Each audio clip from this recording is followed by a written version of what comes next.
আসসালামু আলাইকুম dear student, তোমাদের আরো একটা নতুন বাংলা ক্লাসে আবারও আমি আরিফা ইসলাম জানাচ্ছি স্বাগতম। আমি আরিফা ইসলাম আছি ঢাকা বিশ্ববিদ্যালয় থেকে তোমাদের সাথে, এবং আজকে আমরা যে টপিকের উপরে ক্লাস করব সেটা হচ্ছে মানব কল্যাণ এবং সমাজ। তোমরা সবাই জানো মানব কল্যাণ কতটা গুরুত্বপূর্ণ একটা প্রবন্ধ আমাদের এইচএসসি পরীক্ষার জন্য, এবং একই সাথে হচ্ছে আমাদের সমাজ অর্থাৎ যেটাকে বলা হয় ইন্টারমিডিয়েট লাইফের সব থেকে one of the topic part, sorry toxic part, সেটা হচ্ছে সমাজ। যেটা হচ্ছে অনেকে বলে থাকে সমাজ শিখতে লাগে 6 মাস। তো আজকে আমরা দেখি একটু অল্প সময়ে সমাজ সম্পর্কে একটা বিস্তারিত জ্ঞান বা আলোচনা আমরা করতে পারি কিনা, ঠিক আছে? তো চলো দেরি না করে আমরা আমাদের ক্লাসে চলে যাই। ওকে, আচ্ছা, তোমাদের সাথে আরেকটা বিষয় একটু শেয়ার করে নিই। তোমরা যারা এইচএসসি 25 ব্যাচ আছো, তোমাদের জন্য আমাদের বিডি ল্যাব এডুকেশন লঞ্চ করেছে একটা ধামাকা ব্যাচ, সেটা হচ্ছে এ প্লাস হান্টার ব্যাচ। তোমাদের স্বপ্ন যাদের এ প্লাস, আর তোমাদের স্বপ্ন যাদের এ প্লাস নিয়ে যে তোমরা তোমাদের জীবনে এ প্লাসের মতন একটা আরো একটা কি বলে এটাকে সফলতার ধাপ নিয়ে আসবে জীবনে, তাদের জন্য আমাদের বিডি ল্যাব এডুকেশন লঞ্চ করেছে এ প্লাস হান্টার ব্যাচ। তোমরা যারা মানবিক এবং ব্যবসা শাখায় রয়েছে, তোমাদের প্রত্যেকটা ক্লাস নেওয়া হবে ঢাকা বিশ্ববিদ্যালয়ের অভিজ্ঞ মেন্টর দ্বারা, এবং তোমরা যারা সায়েন্সে রয়েছে তোমাদের সবার ক্লাস নেওয়া হবে বুয়েটের অভিজ্ঞ ভাই আর বোন দ্বারা। তো দেরি না করে এক্ষুনি তাড়াতাড়ি ভর্তি হয়ে যাও, আর বিস্তারিত জানতে আমাদের পেজে নক করো অথবা ডেসক্রিপশন বক্সটা একটু চেক করে নাও, ঠিক আছে? ঠিক আছে, তাহলে আমরা একটু কথা না বাড়িয়ে ক্লাসে চলে যাই। আজকে আমাদের ক্লাসের প্রথম টপিক হচ্ছে বাংলা প্রথম পত্র থেকে মানব কল্যাণ। তো মানব কল্যাণটা বেসিক্যালি কোনো গল্প নয়, এটা হচ্ছে একটা প্রবন্ধ, এবং এই প্রবন্ধে আমরা আমাদের এখনকার সময়ের একটা গুরুত্বপূর্ণ মেসেজ তোমাদের ভিতরে দেওয়ার চেষ্টা করব, এবং সাথে সাথে আমি চাইবো অ্যাজ আ মেন্টর তোমাদের বড় আপু হিসেবে বলো আর শিক্ষিকা হিসেবে বলো, তোমাদের এই রেগুলার লাইফে তোমাদের যেন এই প্রবন্ধটার যে মূল ভাব আমাদের লেখক যা বোঝাতে চেয়েছেন সেটা যেন একটু হলেও তোমাদের ভিতরে আমি মেসেজটা পৌঁছাতে পারি, ঠিক আছে? তো দেরি না করে আমরা চলে যাই টপিকে। প্রথমে আমরা চলে আসি মানব কল্যাণে। মানব কল্যাণ কে লিখেছেন? মানব কল্যাণ লিখেছেন হচ্ছে আবুল ফজল। মানব কল্যাণের লেখকের নাম হচ্ছে আবুল ফজল, ঠিক আছে? আচ্ছা, আমরা চলে আসি একটু উৎস পরিচিতি অর্থাৎ একটু সোর্সে, ঠিক আছে? মানব কল্যাণ আবুল ফজল, মানব কল্যাণটা লিখেছে হচ্ছে আবুল ফজল, আর তার প্রবন্ধের নাম হচ্ছে মানব কল্যাণ। এবং এই যে মানব কল্যাণ প্রবন্ধটা, এটা হচ্ছে তার মানব কল্যাণ এই গ্রন্থটা থেকেই নেওয়া হয়েছে। এই যে তোমাদের যাদের হচ্ছে একটু প্রবলেম হয় যে কোন কবিতা বা কোন গল্প কোন গ্রন্থ থেকে নেওয়া হয়েছে, তার জন্য এটা একটা ইজি পার্ট কি, যে আমাদের হচ্ছে মানব কল্যাণ এই প্রবন্ধটা নেওয়া হয়েছে আবুল ফজলের মানব কল্যাণ গল্প গ্রন্থ থেকে, ঠিক আছে? আচ্ছা, মানব কল্যাণ প্রবন্ধটি 1972 খ্রিস্টাব্দে রচিত। এটি প্রথম রচনার বক্তব্য বিষয় মানব কল্যাণ। প্রবন্ধে লেখক জগতের মানব কল্যাণ সাধনের উপায় সম্পর্কে আলোচনা করেছেন। তিনি এতে মানব কল্যাণ ধারণাটি তাৎপর্য বিচারে সচেষ্ট হয়েছেন। মানব কল্যাণের উৎস মানুষের মর্যাদাবোধ ও মানবিক চেতনা বিকাশের মধ্যে নিহিত।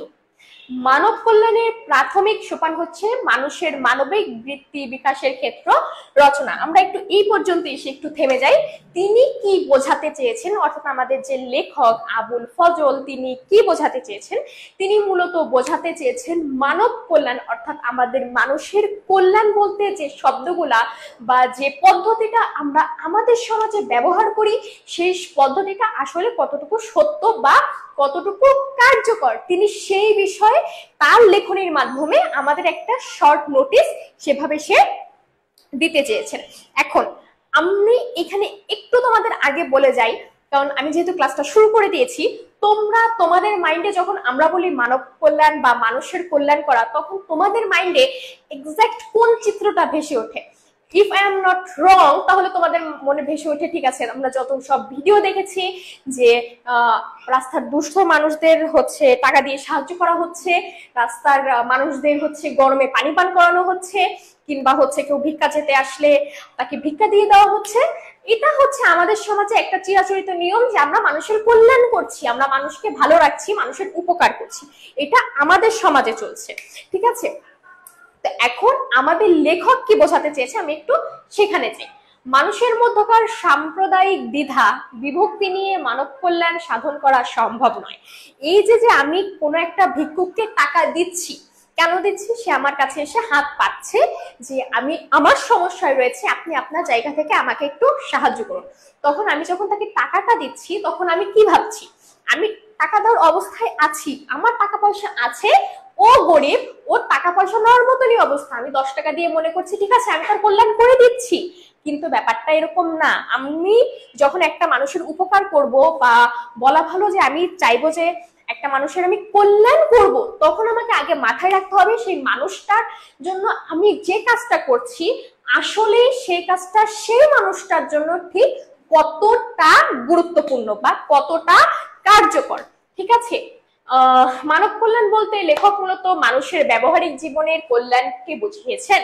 সাধারণভাবে অনেকে দুস্থ মানুষকে করুণাবশত দান খয়রাত করাকে মানব কল্যাণ মনে করে। ওই যে বললাম আমাদের সমাজে একটা নীতি বা রীতি, যেটাই বলি আমরা হচ্ছে একটা ভিখিরি এসে টাকা যাচ্ছে, তাকে কিছু টাকা দিয়ে আমরা নিজের দায়টা সেরে ফেলি, যে ঠিক আছে হয়ে গেছে, তাকে টাকা আমরা দিয়ে দিয়েছি, আমাদের নিজেদের যত দায়িত্ব ছিল সেটা আমরা পূরণ করে ফেলেছি। এই হচ্ছে আমাদের সমাজের যে নিয়ম, বা আমরা সমাজে যে নিয়মে কাজ করে যাচ্ছি আমি সেই নিয়মটার কথা বলছি। কিন্তু আসলে মানব কল্যাণটা কি? আমি একটা মানুষের কল্যাণ করতে চাইছি, আমি একটা মানুষকে চাইছি যে মানুষটার ভালো হোক, এই মানুষটা যেখানে আছে সেখান থেকে একটু সে ভালো থাকুক। তাহলে কি আমি তাকে যদি 10 টাকা 20 টাকা দিয়ে দিই, তাকে যদি একবেলার খাবার দিয়ে দিই, তাহলে কি তার কল্যাণ হয়ে যাবে? সে যে জায়গায় আছে, সে যে স্টেজে আছে, সে স্টেজ থেকে সে কি এক ধাপ উপরে উঠতে পারবে?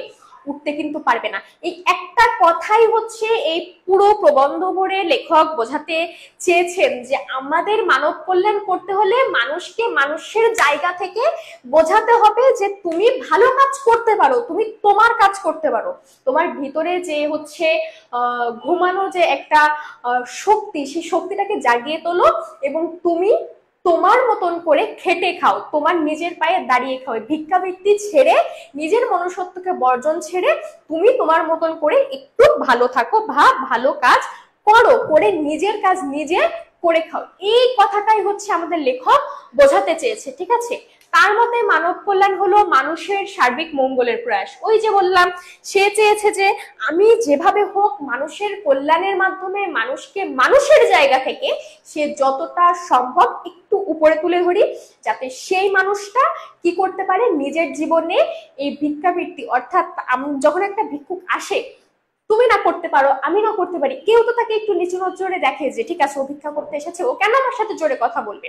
কিন্তু একটা কথা একটু ভেবে দেখো তো, যখন আমরা একটা রাস্তায় একটা লোক থেকে পানি কিনে খাই, আমাদের বিশ্ববিদ্যালয়ে যখন বিভিন্ন মামারা মাথায় করে পানি নিয়ে আসে, তো তখন আমরা যখন একটা পানি 20 টাকা দিয়ে একটা পানি কিনে খাচ্ছি, তখন কিন্তু আমরা তার সাথে সেই ব্যবহারটা করতে পারি না যখন আমরা একটা ভিক্ষুক আসলে তার সাথে সেই ব্যবহারটা করি। অর্থাৎ দুইটা মানুষ, দেখো দিন শেষে হয়তো দুইটা মানুষের ইনকাম বা লাভ যেটাই বলো একই হচ্ছে, কিন্তু একজন হচ্ছে খেটে খাচ্ছে, বিক্রি করে খাচ্ছে পানি, আর একজন হচ্ছে টাকা চেয়ে খাচ্ছে। আমরা দুজনের সাথে কিন্তু সেম ব্যবহার করি না। আমরা একটা পানি বিক্রি করা মামার সাথে যে ব্যবহারটা করি, একটা ভিখারি যেই আসুক তার সাথে আমরা সেই ব্যবহারটা কিন্তু করি না।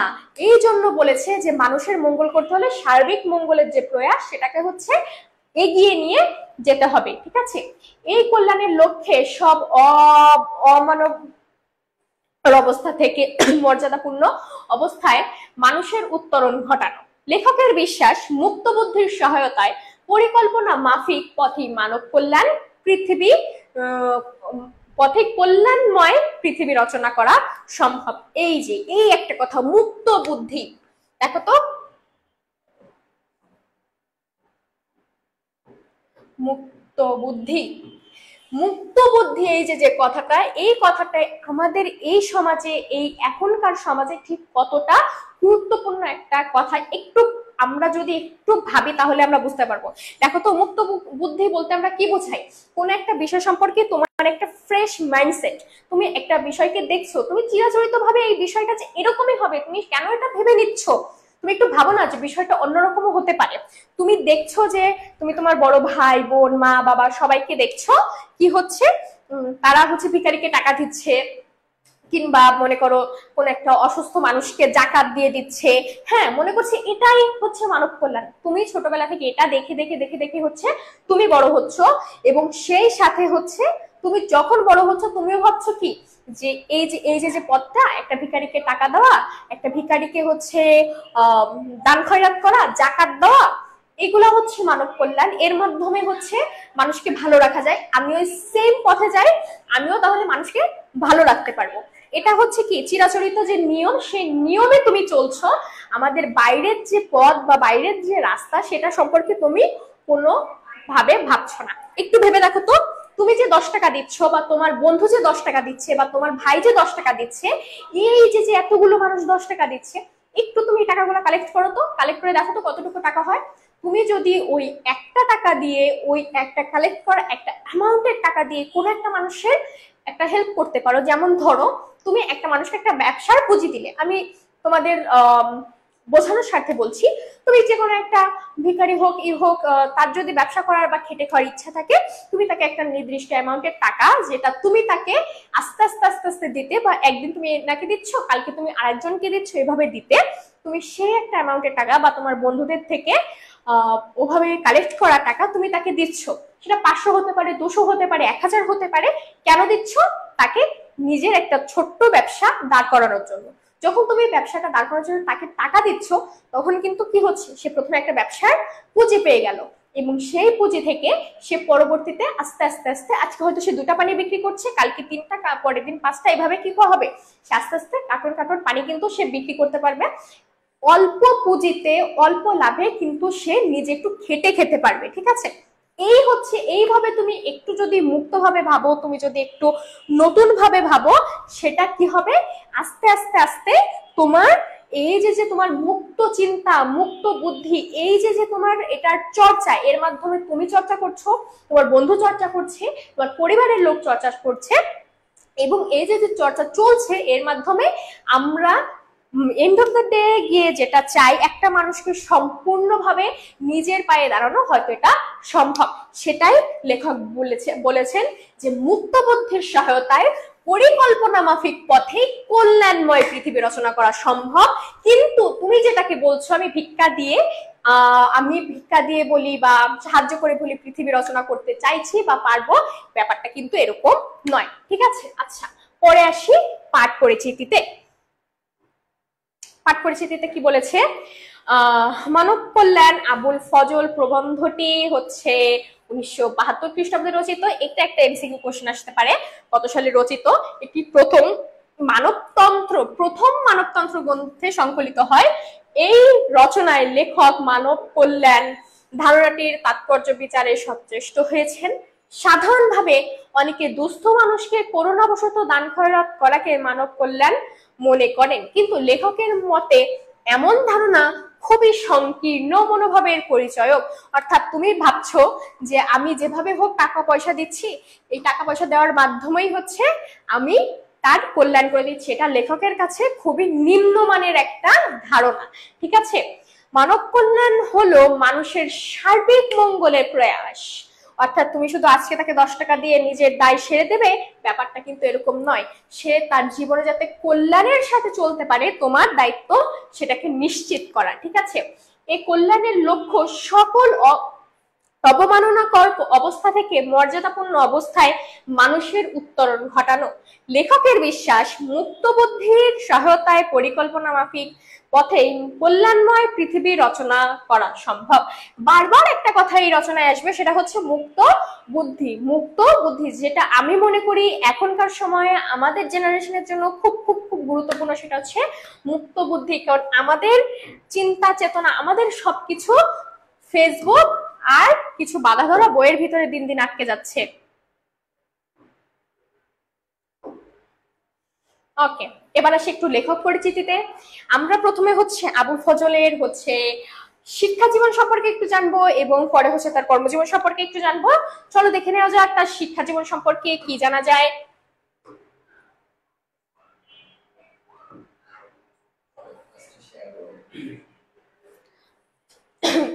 আবুল ফজল 1903 সালের 1 জুলাই চট্টগ্রামে জন্মগ্রহণ করেন। ঠিক আছে, তাহলে হচ্ছে আবুল ফজল কত তারিখে কোথায় জন্মগ্রহণ করেন?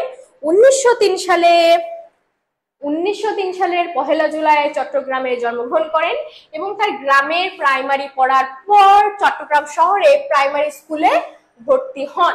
পরে 1913 এবং 14 সালে চট্টগ্রাম সরকারি মাদ্রাসায় 2য় শ্রেণীতে ভর্তি হন এবং 1923 সালে ম্যাট্রিক বলতে বোঝায় হচ্ছে এইচএসসি। 1925 সালে ইন্টারমিডিয়েট অর্থাৎ যেটাকে আমরা এখন বলি এইচএসসি পাশ করেন এবং 1928 সালে ঢাকা বিশ্ববিদ্যালয় থেকে বিএ ডিগ্রি লাভ করেন। ঠিক আছে, এবং 1940 সালে কলকাতা বিশ্ববিদ্যালয় থেকে বাংলা ভাষা ও সাহিত্যে এমএ ডিগ্রি লাভ করেন। অর্থাৎ সে মাস্টার্স করেছে কোথায়? 1940 সালে কলকাতা বিশ্ববিদ্যালয় থেকে সে মাস্টার্স করেছে।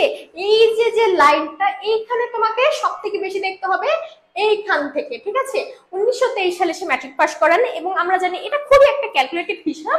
1923 সালে যদি সে ম্যাট্রিক পাস করেন এবং সেই হিসাবে 1925 সালে সে অবশ্যই এইচএসসি পাস করবে এবং আস্তে আস্তে 28 সালে বিএ ডিগ্রি এবং হচ্ছে কলকাতা বিশ্ববিদ্যালয় থেকে 40 সালে, যেহেতু মাস্টার্সটা একটু পরে করা যায়, 40 সালে কলকাতা বিশ্ববিদ্যালয় থেকে বাংলা ভাষা ও সাহিত্যে হচ্ছে সে এমএ ডিগ্রি লাভ করেন। ঠিক আছে, এবার আসে একটু তার কর্মজীবনে।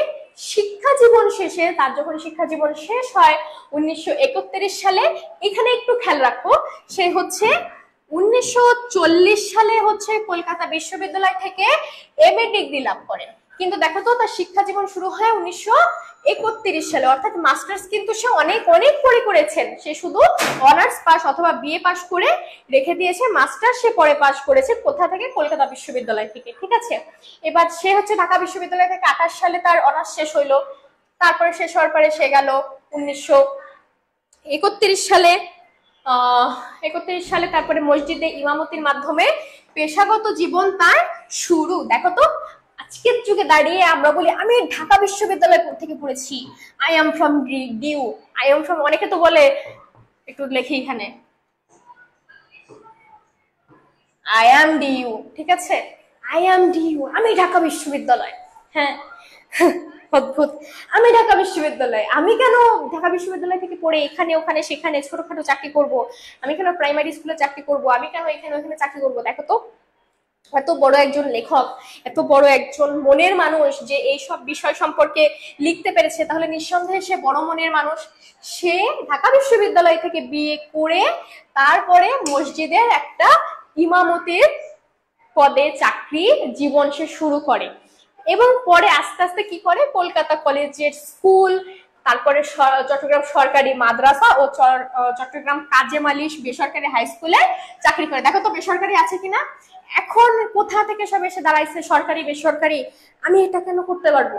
হ্যাঁ, আমি আমার সাইকেলের একটা কথা বলি, যখন সাইকেল সব এসে বসা হয়, যখন হচ্ছে লাইফ নিয়ে কোনো কথা বলা হয়, তখন হচ্ছে হঠাৎ করে কিছু কিছু দেখা যায় যে হঠাৎ করে ভাবে বলে দেয় যে হচ্ছে আমি ঢাকা বিশ্ববিদ্যালয় থেকে এই বিষয় পড়তেছি, আমি কেন এটা করবো? I will definitely do BCS. আমি বিসিএস একদম উড়াই ফেলবো। লাস্টে যে দেখা হয় বেচারা যে বিসিএস হচ্ছে না, কোথাও হচ্ছে না, কিছুই হচ্ছে না। ঠিক আছে, তো এরকম করে লাভ নাই।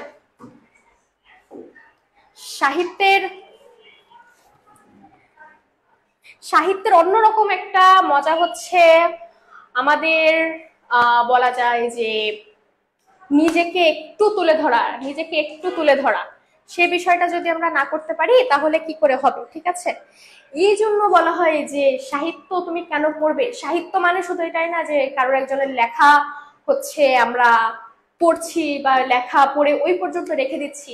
সাহিত্য তোমাকে শেখাবে কি করে নিজের জীবন সম্পর্কে মুক্ত চিন্তা করা যায়। সরকারি চাকরি ছাড়া তুমি ঢাকা বিশ্ববিদ্যালয় থেকে পড়ছো, তুমি চট্টগ্রাম বিশ্ববিদ্যালয় থেকে পড়ছো, তুমি রাজশাহী বিশ্ববিদ্যালয় থেকে পড়ছো, সরকারি চাকরি ছাড়া তুমি কোনো চাকরি করতে পারবে না। এই বিষয়গুলো থামিয়ে দাও। দেখো আমাদের বড় বড় যত লেখক, বড় বড় যত বলা যায় যে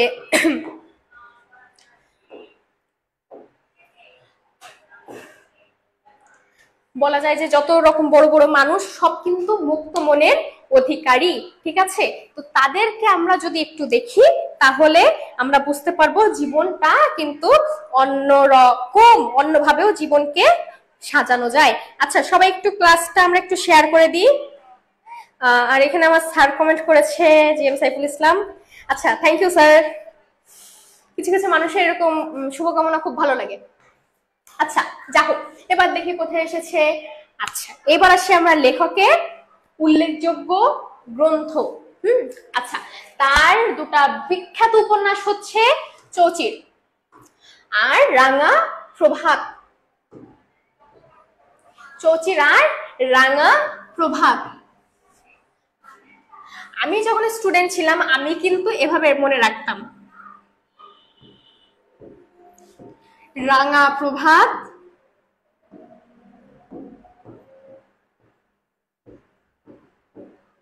চৌচির হয়ে গেল। এই একটা লাইনে তার উপন্যাস দুটো আমি একসাথে মনে রাখতাম, যে রাঙা প্রভাত চৌচির হয়ে গেল, এই ছিল তার উপন্যাস। এবং পরে হচ্ছে তার গল্প গ্রন্থগুলো একটু দেখি, মাটির পৃথিবী, মৃতের আত্মহত্যা এবং প্রবন্ধ সাহিত্য রয়েছে, যেমন রয়েছে সাহিত্য সংস্কৃতি ও জীবন, তারপরে সমাজ সাহিত্য, রাষ্ট্র, মানবতন্ত্র, আরো রয়েছে। তো এর ভিতরে আমি তোমাদেরকে অবশ্যই বলবো চৌচিরটা একটু একবার হলো পড়তে। আমার কাছে অসম্ভব প্রিয় বলতে পারো একটা উপন্যাস, সেটা হচ্ছে কি চৌচির। এবার আসি আমরা তার পুরস্কার ও সম্মাননায়। সাহিত্য চর্চায় অসাধারণ অবদানের জন্য তিনি 2012 সালে বাংলাদেশের সর্বোচ্চ বেসামরিক স্বাধীনতা পুরস্কার প্রদান করা হয়। কাকে? আবুল ফজলকে। এটা কিন্তু তোমাদের সৃজনশীলের ক নাম্বারে আসতে পারে, তোমাদের এমসিকিউতে আসতে পারে, তোমাদের অ্যাডমিশনে আসতে পারে, সব কিছুর জন্য এটা হচ্ছে খুব খুব খুব গুরুত্বপূর্ণ। এছাড়াও তিনি বাংলা একাডেমি পুরস্কার পেয়েছেন এবং আদমজী সাহিত্য পুরস্কার পেয়েছেন। এটা মনে রাখবা মাস্ট, এটা মনে রাখবা মাস্ট, যে এইভাবে প্রশ্ন আসতে পারে কোন লেখক আদমজী সাহিত্য পুরস্কার পেয়েছে, কোন লেখক বা এভাবে আসতে পারে যে আবুল ফজল আদমজী সাহিত্য পুরস্কার কত সালে পেয়েছে। এবং আরেকটা গুরুত্বপূর্ণ হচ্ছে নাসিরুদ্দিন স্বর্ণপদক, সেটা পেয়েছে কত সালে? 1980 সালে। এবং মুক্তধারা সাহিত্য পুরস্কার, দেখো তো সে সবসময় বলেছে মুক্ত মন মানসিকতা রাখতে, অবশেষে সে পেয়ে গেল কি মুক্তধারা সাহিত্য পুরস্কার 1981 সালে। এছাড়াও আব্দুল হাই সাহিত্য পদক পেয়েছে 1982 সালে, সমকাল পুরস্কার লাভ করেছেন। এবং এই 82 সাল, দেখো তার জীবনের শেষ সময় পর্যন্ত কিন্তু সে তার জীবনের প্রত্যেকটা কাজের জন্য পুরস্কার পেয়ে গেছেন। 1982 সালেও কিন্তু সে পুরস্কার পেয়েছেন এবং 1983 সালে সে চট্টগ্রামে তার শেষ নিঃশ্বাস ত্যাগ করেছেন। এই জন্যই বলে, আমি বিশ্বাস করি মুক্ত মন মানসিকতা রাখলে যে মানুষ কখনো হারে না, মানুষের জীবনে মানুষ এগিয়ে যাবে, এটাই স্বাভাবিক। এবার আসি আমরা কিছু কোশ্চেনে। এই কোশ্চেন গুলা তোমাদের বলা যেতে পারে এমসিকিউ হিসেবে আসতে পারে, সৃজনশীলের ক নাম্বারে আসতে পারে, এবং ভাগ্য ভালো থাকলে আর তুমি যদি আজকের ক্লাসটা মনোযোগ দিয়ে করো, একটু নোটস ডাউন করো, তাহলে হতে পারে যে ঢাকা বিশ্ববিদ্যালয় অথবা চট্টগ্রাম বিশ্ববিদ্যালয় অথবা গুচ্ছ অথবা রাজশাহী যে কোনো একটা বিশ্ববিদ্যালয়ে তোমাদের এখান থেকে কোনো একটা টপিক হয়তো চলে আসতে পারে। ঠিক আছে, ওকে। আচ্ছা, আমরা একটু দেখি প্রথমে কি বলেছে। আবুল ফজল কত সালে জন্মগ্রহণ করেন? আবুল ফজল 1903 সালে জন্মগ্রহণ করেন। আচ্ছা, একটু আগে আমি আমার কথার ভিতরে বলে গেছি যে আবুল ফজল কত সালে জন্মগ্রহণ করেন। এবার আসি, আবুল ফজল কোথায় জন্মগ্রহণ করেন? ওই যে চট্টগ্রামের সাতকানিয়া জেলায় জন্মগ্রহণ করেন, চট্টগ্রামের সাতকানিয়া। আবুল ফজল কত বছর কলেজে অধ্যাপনা করেছেন? এইটা একটু তুলে রাখো, খুব ইম্পর্টেন্ট একটা কোশ্চেন। প্রায় 30 বছর সে চট্টগ্রামের কলেজে অধ্যাপনা করেছেন। আবুল ফজলের পিতার নাম হচ্ছে ফজলুর রহমান। আমাদের যে মেইন বইটা রয়েছে অর্থাৎ বাংলা প্রথম পত্রের যে বইটা, আমি কিন্তু সব সময় বলি যে আগে ওই বইটাকে ফলো করবা।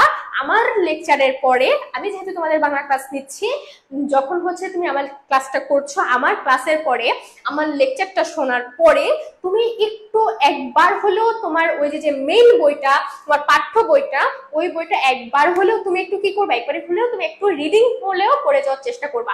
কারণ কি, তোমাদের বইয়ে ফিরতে হবে, ফোনের স্ক্রিন থেকে বইয়ে ফিরতে হবে। আদারওয়াইজ কোনোভাবেই তোমরা যেটা চাচ্ছ, যে পরিমাণে ভালো ফল চাচ্ছ, কোনোভাবেই এটা সম্ভব না। তোমাদের পড়াচ্ছে কারা? আমি পড়াচ্ছি, অন্যান্য মেন্টররা পড়াচ্ছে। যদি কখনো কারোর সাথে দেখা হয় বা তোমাদের যদি কেউ হচ্ছে আমাদের সাথে কথা বলো, আমরা কিন্তু সব সময় প্রত্যেকটা মেন্টর, অ্যাটলিস্ট আমাদের প্ল্যাটফর্মের প্রত্যেকটা মেন্টর কিন্তু তোমাদেরকে বলবে যে একবার হলো নিজের ফোনের স্ক্রিন ছেড়ে একটু বইয়ের দিকে দেখো। অবশ্যই আমাদের লেকচার দেখবে, কিন্তু লেকচার দেখার পরে একবার হলো কি করবে, তুমি তোমার স্ক্রিনে তোমার হচ্ছে বইয়ের দিকে তাকাবে। এই জন্য দেখো, ছোট্ট ছোট্ট ছোট্ট ছোট্ট ইনফরমেশন, সব ইনফরমেশন বইয়ে দেওয়া থাকে। আমরা শুধু মোস্ট ইম্পর্টেন্ট গুলো তোমাদের সামনে তুলে ধরবো, কিন্তু তারপরেও কিন্তু থেকে যায়। এই জন্য তোমাকে একবার হলো, অ্যাটলিস্ট একবার হলো নিজের বইটাকে দেখতে হবে। আচ্ছা আসি, তার পিতার নাম ছিল কি? ফজলুর রহমান। আবুল ফজল কোথায় শিক্ষা জীবন অতিবাহিত করেন? ওই যে আমি একটু এক কথার ভিতরে বললাম, চট্টগ্রাম এবং ঢাকায়। আবুল ফজল কত সালে মারা যান? 1983 সালে। একটু আগে মাত্র বলে গেলাম। কোন কথাটি মামুলি অর্থে ব্যবহৃত হয়ে থাকে? মানব কল্যাণ। ঠিক আছে, ওই যে বললাম মানব কল্যাণ কথাটি খুবই এখন সাধারণ আর হচ্ছে ভ্যালুলেস হিসেবে আমাদের সমাজে এখন আমরা বলে থাকি। আচ্ছা, প্রশ্ন নাম্বার 8 আসি। এক মুষ্টি ভিক্ষা দেওয়াকে আমরা সাধারণভাবে কি মনে করে থাকি? মানব কল্যাণ। ভাবি এক ফুট চাল দিয়ে দিলাম, এক বেলার খাবার তো হয়ে গেল, শেষ। মানুষ যে হাত পেতে গ্রহণ করে সেটি কোন হাত? নিচের হাত। এটা একটু দেখবো, এটা খুবই ইম্পর্টেন্ট একটা কোশ্চেন। প্রশ্ন নাম্বার 9, প্রশ্ন নাম্বার 3, যেগুলো আমি বলবো ইম্পর্টেন্ট, অবশ্যই নোট ডাউন করে রাখবা। আর আমি আমার লেকচারের ভিতর বারবার বলি, যেখানে যা প্রবলেম থাক আমার স্টুডেন্টরা প্লিজ প্লিজ প্লিজ আমাকে জানাবা তোমাদের কোথায় প্রবলেম হচ্ছে। দরকার হলে আমি এই ক্লাসের শেষে হোক কিংবা তোমাদের পার্সোনালি হোক, আমি ওই টপিকটা আবার ক্লিয়ার করে দেওয়ার চেষ্টা করব। আচ্ছা, অনুগ্রহকারী আর অনুগৃহীতের মধ্যে কোন দিক থেকে তফাৎ? অনুগ্রহকারী আর অনুগৃহীতের মধ্যে মনুষ্যত্ব আর মানব মর্যাদার দিক থেকে তফাৎ। কারণ অ্যাটলিস্ট যে মানুষটার ভিতরে হচ্ছে নিজেকে নিয়ে একটু সম্মান বোধ কাজ করে, সে কখনো আরেকজনের কাছে হাত পাততে পারেন না। আচ্ছা, এরপরে আসি।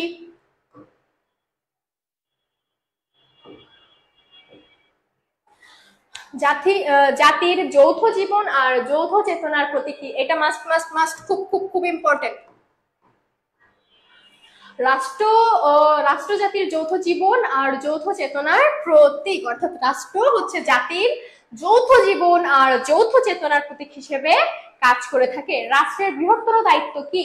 রাষ্ট্রের বৃহত্তর দায়িত্ব হচ্ছে জাতিকে আত্মমর্যাদা সম্পন্ন করে গড়ে তোলা। এটাও খুব খুব খুব গুরুত্বপূর্ণ। পরে আসি, মানব কল্যাণের উৎস কিসের মধ্যে নিহিত? মানব কল্যাণের উৎস মানুষের মর্যাদাবোধ আর মানবিক চেতনা বিকাশের মধ্যে নিহিত।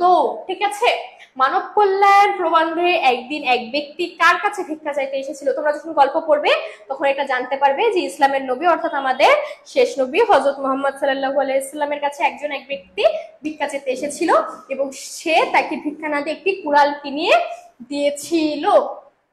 মানব কল্যাণ প্রবন্ধ অনুসারে নবী ভিক্ষুককে কি দিয়েছিলেন?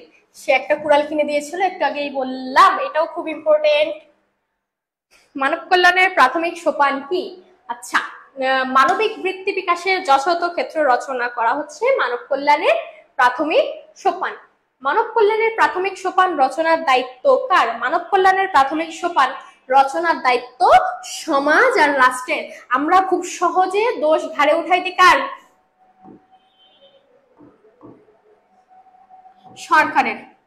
সরকার করে নাই তো হয় নাই, সরকার করবে। সরকার প্রত্যেকটা গেটে গেটে গিয়ে তো নক করতে পারবে না যে মিস্টার এক্স আপনি ওঠেন, মিস্টার এক্স আপনার ভিতরে মানুষত্বকে জাগান। আমরা যদি আগে সমাজকে সর্বপ্রথম নিজেকে পাল্টাতে হবে, তারপরে তো সমাজ পাল্টাবে, সমাজ পাল্টানোর পরে তো রাষ্ট্র পাল্টাবে। আর আমরা দোষ দিয়ে রাখি শুধু সরকারের, সরকার করে নাই তাই হয় নাই, শেষ। আচ্ছা, মানব কল্যাণের, আচ্ছা পড়ে গেল হচ্ছে মানুষের ভবিষ্যৎ জীবনের সূচনা হয় কোথা থেকে? মানুষের ভবিষ্যৎ জীবনের সূচনা হয় হচ্ছে পরিবার থেকে। পরিবার থেকে। পরিবার হচ্ছে সব থেকে গুরুত্বপূর্ণ অবদান রাখে আমাদের জীবনে। প্রত্যেক মানুষ কিসের সঙ্গে সম্পর্কিত? প্রত্যেক মানুষ সমাজের সাথে সম্পর্কিত, ঠিক আছে? ওকে, পরে আসি। কোন মনোভাব নিয়ে কারো কল্যাণ করা যায় না? বিভক্তিকরণের মনোভাব নিয়ে কারো কল্যাণ করা যায় না। ওই যে বললাম যে আমি যখন একটা মানুষকে 20 টাকা দিব, 10 টাকা দিব, আমি নিজেকে আগে থেকেই বলে রাখছি যে আমার কাছে টাকা আছে, আমি দিতে পারবো, তার কাছে টাকা নেই, সে হচ্ছে আমি তার কাছে টাকা নেই এই জন্য তাকে আমি দিচ্ছি, অর্থাৎ সে আমার থেকে এক ধাপ নিচু, এই জন্য হচ্ছে আমি তাকে টাকাটা দিচ্ছি, ঠিক আছে? এই ধরনের বিভক্তিকরণ মনোভাব নিয়ে কখনোই সামনে আগানো সম্ভব নয়, ঠিক আছে? আচ্ছা, পরে দেখি কি বলেছে। সত্যিকার মানব কল্যাণ কিসের ফসল? সত্যিকার মানব কল্যাণ কিসের ফসল? মহৎ চিন্তা ভাবনার ফসল, অবশ্যই মহৎ চিন্তা ভাবনার ফসল। আমি যদি মানুষকে কল্যাণ করতে চাই, ওই যে বললাম মানুষকে একটা প্রপার ভাবে কল্যাণ করতে গেলে তোমাকে অবশ্যই ভালোভাবে ভাবতে হবে কিভাবে তার মূল কল্যাণটা করা যায়, ঠিক আছে? কারা মানবিক চিন্তা আর আদর্শের উত্তরাধিকার রেখে গেছেন? বাংলাদেশের মহৎ প্রতিভাবান সবাই, যেমন আমাদের জাতির পিতা বঙ্গবন্ধু শেখ মুজিবুর রহমান। তিনি কিন্তু তার দিক থেকে মানবিক চিন্তা বলো আর হচ্ছে মহৎ চিন্তা বলো, সে তার তুলনায় সে আর কাউকে আনা যায় না, তার তুলনায় সে নিজেই, ঠিক আছে? মহৎ প্রতিভাবানদের উত্তরাধিকার বলতে আমরা কি করতে পারিনি? আমাদের জীবনের প্রয়োগ করতে পারিনি। আচ্ছা ভেবে দেখো তো, আমি কি এখন যেসব মহৎ ব্যক্তিত্ব আছে, আমাদের কাজী নজরুল ইসলামের কথা যদি আমি বলি, সে যেভাবে তার সাহিত্য রচনাটা শুরু করেছিলেন, সেই রচনাটা কি আমরা সেইভাবে আর করতে পেরেছি?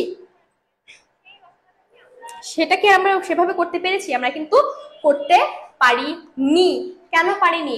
তার সাহিত্য রচনার অন্যতম দিক ছিল হচ্ছে অবহেলিত মানুষ যারা হচ্ছে সমাজের নিম্ন স্তরে চলে গেছে তাদেরকে উঠিয়ে আনা। কিন্তু এখনকার সাহিত্য ভাবে বলা যায় না, যেহেতু আমার অনেক প্রিয় সাহিত্যিক এখন রয়েছেন, তাদের নতুন নতুন লেখা আমি পড়ছি, ঠিক আছে?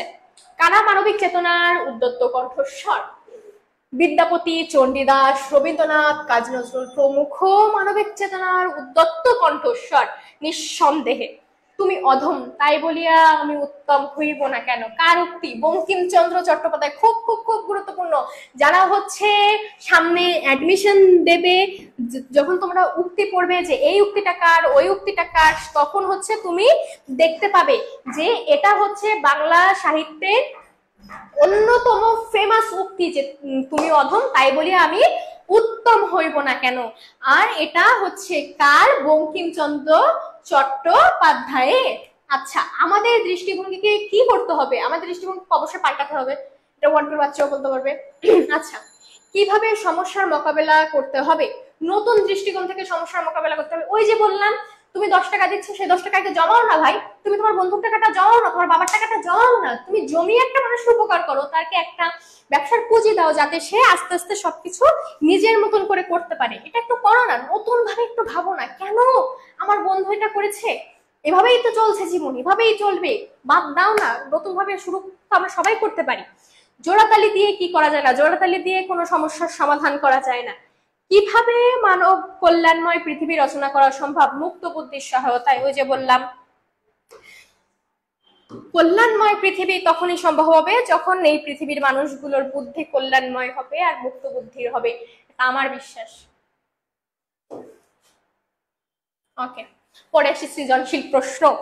আচ্ছা, আমরা হচ্ছে আজকের টপিকে তোমাদের একটা সৃজনশীল প্রশ্ন দেওয়ার চেষ্টা করেছি, যাতে হচ্ছে তোমরা যারা সৃজনশীল প্রশ্ন লিখবে তারা হচ্ছে একটু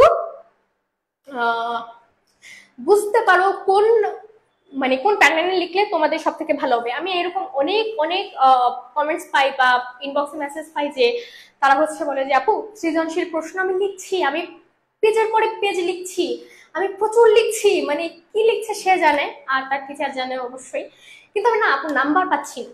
তো হচ্ছে আজকে একটু আমরা ট্রাই করব যে তোমার সৃজনশীল প্রশ্নটা বিশেষ করে কোন প্যাটার্নে তুমি লিখবে সেটা একটু তোমাদের ধরিয়ে দেওয়ার। আচ্ছা, এটা হচ্ছে তোমাদের পরীক্ষায় অবশ্যই এরকম একটা প্রথম কি থাকে, উদ্দীপক থাকে, এরকম একটা উদ্দীপক থাকবে, এখানে এরকম একটা ইয়া না থেকে অন্য কিছু থাকতে পারে, ঠিক আছে। এবার তোমাদের প্রথমে একটা আমি সবসময় বলি ক নাম্বার থাকবে, ঠিক আছে। এবার দেখো প্রথম প্রশ্ন কি ওপরের হাত সবসময় নিচের হাত থেকে শ্রেষ্ঠ, কথাটি কে বলেছেন? খ নম্বরের প্রশ্ন রয়েছে রাষ্ট্র জাতির যৌথ জীবন আর যৌথ চেতনার প্রতীক। আমি সবসময় বলি এরকম একটা লাইন খ নম্বরে বেসিক্যালি এরকম কোশ্চেনই দেয় খ নম্বরে, ঠিক আছে, উক্তিটি দ্বারা কি বোঝানো হয়েছে। এবার আসি গ নম্বরে, কবিতাংশটি মানব কল্যাণ প্রবন্ধের কোন দিকটি প্রতিফলিত করেছে, ব্যাখ্যা করে। একটু কবিতাটা পড়ি। আমার একার সুখ সুখ নহে ভাই, সকলের সুখ সখা সুখ শুধুই তাই। আমার একার আলো সে যে অন্ধকার, যদিরা সবারই অংশ দিতে পায়। সকলের সাথে বন্ধু, সকলের সাথে যাইব কাহারে বলো ফেলিয়া পশ্চাতে। একসাথে বাঁচি আর একসাথে মরি, এসো বন্ধু এ জীবন সুমধুর করি। অর্থাৎ এই কবিতাটা বা এই উদ্দীপকটা পড়ার মাঝে তোমার যেই কথাটা সবার প্রথমে মাথায় আসবে সেটা হচ্ছে কি, এখানে লেখক কি বলেছে, একসাথে থাকার, একসাথে থাকার চিন্তা সে করেছে। সর্বপ্রথম তার চিন্তা ছিল কি, সে হচ্ছে একসাথে থাকতে চায়, সে হচ্ছে একসাথে তোমাদের কাছে থাকতে চায়। এবার আমাদের একটু আমরা যদি মানব কল্যাণের দিকে যাই, আমাদেরকে লেখক কি বলেছে, সে বলেছে মানুষের কল্যাণ করো, মানুষের সাথে থেকে কল্যাণ করো, কথাটা এরকমই, ঠিক আছে। আচ্ছা এবার দেখি ঘ নম্বরে কি বলেছে, কবিতাংশটি মানব কল্যাণ প্রবন্ধের আংশিক প্রতিচ্ছবি, তোমার মতের সপক্ষে যুক্তি দাও। আচ্ছা এবার আসি উত্তরে। এবার আমি তোমাদেরকে একটু বলি, আমরা হচ্ছে বেশ কিছু আমাদের চিত্রশিল্পী ভাই বোনেরা আছেন যারা হচ্ছে হিউজ আঁকাআঁকি করতে পছন্দ করেন, আর তাদের এই প্রতিভাটা হঠাৎ করে পরীক্ষার হলে গিয়েই হয়ে যায়। হ্যাঁ, কেউ আছে এভাবে উত্তর লিখবে, এক ক মানে 1 নং প্রশ্নের ক নং উত্তর, কেউ আছে হচ্ছে এভাবে লিখবে 1 নং প্রশ্নের ক নং উত্তর। হ্যাঁ, কেউ হচ্ছে আবার লিখবে 1 ক। হ্যাঁ, এখন বিভিন্ন রকমের মানুষ আছে, আরো কি কি রকম আছে সেটা তো কল্পনা করা যায় না। এবার গেল, এবার হচ্ছে কেউ এভাবে লিখবে, লিখে সেটাকে আবার নিচে রাখ দিবে, আবার এই পাশে রাখ দিবে, এই পাশে। এখানে দেখা যাবে যে 4-5 কালারের শুধু কলম ব্যবহার করেছে, কি প্রশ্নের কয় নাম্বার উত্তর লিখবে। আচ্ছা একটা সৃজনশীল পরীক্ষায় একটা সৃজনশীল প্রশ্ন লিখতে তুমি সময় পাবা হচ্ছে মোস্ট প্রবাবলি 19 মিনিট, হাইয়েস্ট হইলে তুমি 20 মিনিট পাবা, একদম বেশি হইলে। তুমি যদি শুধু এই যে উত্তরে তুমি যদি 4টা প্রশ্নের উত্তরের জন্য 5 মিনিট লাগাও, বাদ বাকি তুমি লিখবা কবে, কখন লিখবা তুমি বলো। একটু ক্যালকুলেটিভ হতে হবে, এত কিছু টিচার তোমাকে হচ্ছে এক্সামিনার এইসব দেখে তোমাকে নাম্বার দেবে না, তোমার উত্তরটা ঠিক আছে কিনা তুমি জাস্ট সুন্দর করে একটু লিখে রাখবা হচ্ছে 1 নং প্রশ্নের উত্তর, একবারে শেষ। এবারে তুমি ক খ খ ক খ গ ঘ দিয়ে লিখে যাও। এভাবে আমরা লিখে আসছি ভাই, এভাবে আমরা রেজাল্ট ভালো রেজাল্ট করে আসছি, একটু ট্রাই করো। আচ্ছা এবার ক নাম্বার উত্তর দেখি, লেখকের মতে দান বা ভিক্ষা করা দৃশ্যটি বিভৎস। আচ্ছা ঠিক আছে, পরে যাই। খ নাম্বারে বলেছে রাষ্ট্র জাতির যৌথ জীবন আর যৌথ চেতনার প্রতীক, উক্তিটি দ্বারা কি বোঝানো হয়েছে। দেখি উত্তর, আমি জাস্ট প্যাটার্নটা তোমাদেরকে বলবো। আমি সবসময় বলি যে সৃজনশীল প্রশ্ন অবশ্যই অবশ্যই অবশ্যই 2টা প্যাটার্নে করবা, প্রথম একটাই থাকবে, সরি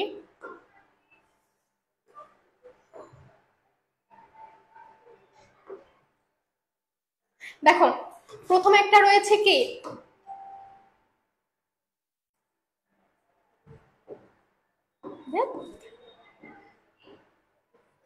দেখো প্রথমে একটা প্রথম পার্টে রয়েছে রাষ্ট্র মানব কল্যাণ সাধনে মানবিক বোধের বিকাশের ব্যবস্থা করে, জাতির যৌথ জীবনকে প্রভাবিত করতে পারে, এবং সাথে হচ্ছে মানব কল্যাণ প্রবন্ধের লেখক মানব কল্যাণ সম্পর্কে আমাদের ভুল ধারণা এবং সভ্যতা বিনির্মাণ ও ধ্বংসের ক্ষেত্রে মানুষের ভূমিকার ভিন্ন দিক নিয়ে আলোচনা করেছেন। এখানে তিনি রাষ্ট্রকে, এই যে একটা পার্টে তুমি হচ্ছে মূল কথাটা লিখবা এবং পরে যে তোমাকে বলেছে ব্যাখ্যা করো, সেকেন্ড পার্টে তুমি জাস্ট তোমার ব্যাখ্যাটা লিখবা। এই গেল হচ্ছে আমাদের খ।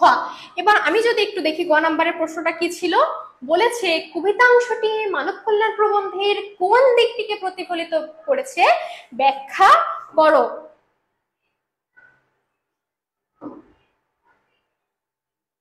দেখো এইখানে গ নাম্বারে আমাদের মার্কস কত? গ নাম্বারে আমাদের মনে রাখতে হবে, মার্কসের দিক যখন আমরা একটা খেয়াল করবো, গ নাম্বারে আমাদের মার্কস হচ্ছে 3,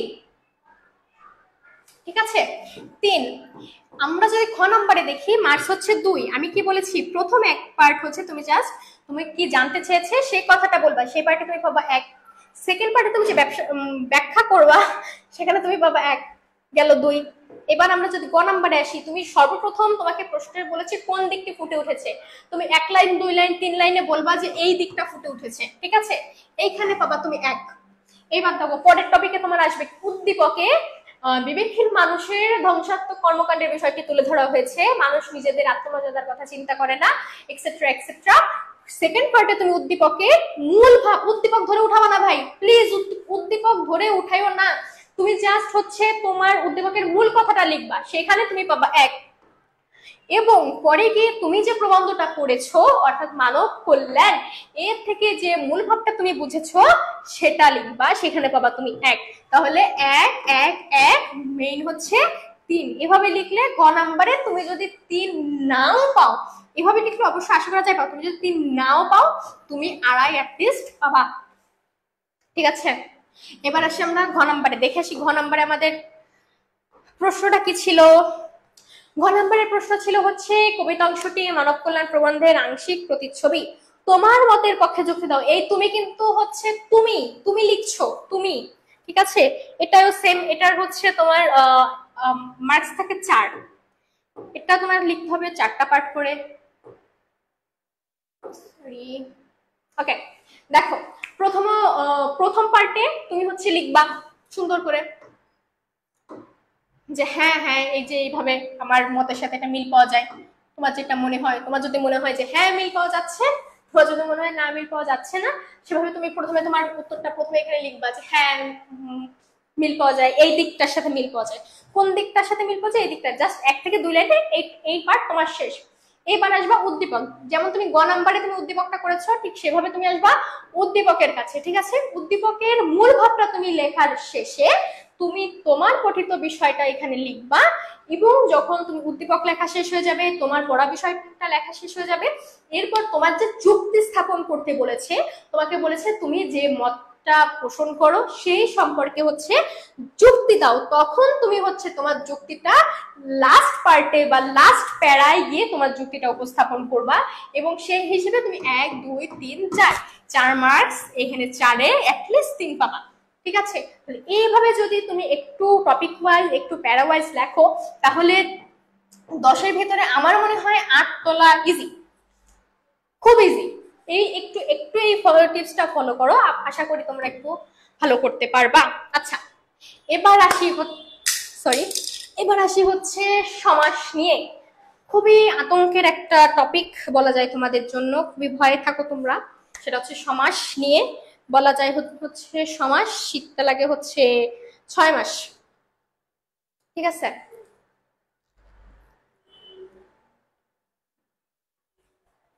আচ্ছা দেখি আমাদের হচ্ছে সমাস নিয়ে একটু মোটামুটি করে আলোচনা করা যায় কিনা, ঠিক আছে।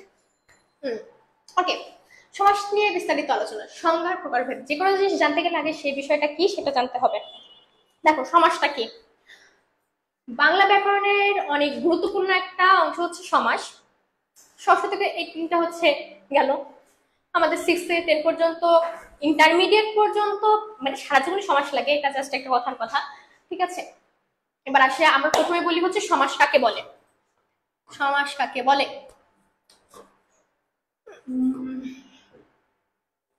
অর্থ সম্বন্ধ আছে এমন একাধিক শব্দের একসঙ্গে যুক্ত হয়ে নতুন শব্দ গঠনের যে প্রক্রিয়া সেটাই হচ্ছে সমাস। তোমাকে যদি এক কথায় কেউ সমাস কি সেটা জানতে চায়, তুমি এক কথায় বলতে পারো যে একাধিক শব্দের মিলনে বা একাধিক শব্দ একসাথে যুক্ত হয়ে যে নতুন শব্দ গঠন করে, এই যে নতুন শব্দটা গঠন হয়, এই যে প্রক্রিয়া, এই যে মেথড, এটার নামই হচ্ছে সমাস। এবার আসো, 2 বা ততোধিক শব্দের সমন্বয়ে নতুন অর্থবোধক শব্দের বা পদের সৃষ্টি হয়, যেই কথা বললাম, পদের বিভক্তি লোপ পায়। বৈশিষ্ট্য, ঠিক আছে, অর্থ সম্বন্ধ আছে এমন একাধিক শব্দের একসঙ্গে যুক্ত হয়ে একটি নতুন শব্দ গঠন করার প্রক্রিয়া কি সমাস বলে। যেমন দেশের সেবা, ঠিক আছে, দেশের সেবা, একসাথে আমরা বলি কি দেশ সেবা। এখানে দেশের কিসের যে রটা লোপ পেয়ে যাচ্ছে, এখানে যে র বিভক্তিটা লোপ পেয়ে যাচ্ছে, এই বিভক্তি লোভের মাধ্যমে দেখো সমাসের ভিতরে আমরা প্রথমে কি শিখেছি, বিভক্তি লোপ পাবে। এখানে র যে বিভক্তিটা সেটা আমাদের কি হয়েছে, ষষ্ঠী বিভক্তি র এর, সেটা রটা কিন্তু লোপ পেয়ে গেছে, লোপ পেয়ে কি হয়ে গেছে, দেশ সেবা। যে কথাটা আগে একটু আমরা ইলাবোরেটলি বলতে চাচ্ছিলাম, একটু বিস্তারিত বলতে চাচ্ছিলাম দেশের সেবা, সেটা আমরা বলছি একটা ওয়ার্ডে, কি বলছি, দেশ সেবা। অর্থাৎ একাধিক শব্দের হচ্ছে কাটসাট করে একটু ছোট করে একটা নতুন শব্দ গঠন করে। নতুন শব্দ বলতে মাঝে মাঝে এটা এরকম হবে যে একদম ভিন্ন অর্থ প্রকাশ করছে, আবার মাঝে মাঝে মনে হবে সেই অর্থটাই প্রকাশ করছে, কিন্তু মেইন কথা হচ্ছে এখানে হচ্ছে একাধিক যে আমাদের শব্দটা সেটা হচ্ছে একটু কেটে ছোট করে দিচ্ছে, এই হচ্ছে কথা। পাশাপাশি দুই বা তার অধিক শব্দ থাকতে হবে, অর্থাৎ অ্যাটলিস্ট দুইটা শব্দ থাকতে হবে। কয়টা, দুইটা। এসব শব্দের মধ্যে অর্থসঙ্গতি থাকতে হবে, অবশ্যই অর্থসঙ্গতি থাকতে হবে, এবং নতুন শব্দ গঠন করার হচ্ছে ক্ষমতা থাকতে হবে। ঠিক আছে, আবার দেখো সমাসের প্রয়োজনীয়তা, সমাসের প্রয়োজনীয়তা অ্যাকচুয়ালি অনেক নতুন শব্দ গঠন করা যায়, ভাষাকে সহজ সরল সংক্ষিপ্ত প্রাণোজ্জ্বল ও শ্রুতিমধুর করা যায়। দেখো যখন আমরা বলছিলাম দেশের সেবা এবং তারপরে যখন আমরা বলছিলাম দেশ সেবা, তখন ওই বিষয়টা কি একটু আমাদের কাছে বেশি ইজি হয়ে গেছে না? এই জন্য বলা হয় যে হচ্ছে নতুন শব্দ গঠনের মাধ্যমে শুধু যে নতুন শব্দই গঠন করা হয়, ব্যাপারটা কিন্তু এরকম না, একটু শব্দটাকে আমাদের কাছে কি করে শ্রুতি মধুর করে তোলে, অল্প কথায় ব্যাপক ভাব প্রকাশ করা যায়। ওই যে আমি যদি ওই উদাহরণটাই টানি যে দেশ সেবা, দেশ সেবা একটা ছোট্ট শব্দের মাধ্যমে গোটা দেশের সেবার মতন একটা মহৎ ভাব সেটা আমরা প্রকাশ করতে পারছি। এবার আসি, সহজভাবে শব্দ উচ্চারণ করা যায়। ঠিক আছে, বক্তব্যকে সুন্দর, শ্রুতিমধুর, সংক্ষিপ্ত, সহজ সরল, অর্থবহ ও তাৎপর্যপূর্ণ করা যায়, বাক্যকে গতিশীল করা যায়। এবার আসি উপাদান বা ব্যাখ্যায়। বিলাত ফেরত রাজকুমার সিংহাসনে বসলেন, এখানে বিলাত ফেরত রাজকুমার ও সিংহাসন তিনটাই হচ্ছে আমাদের কি সমাসবদ্ধ পদ, তিনটাই হচ্ছে আমাদের কি সমাসবদ্ধ পদ। একটু খেয়াল করি, সরি,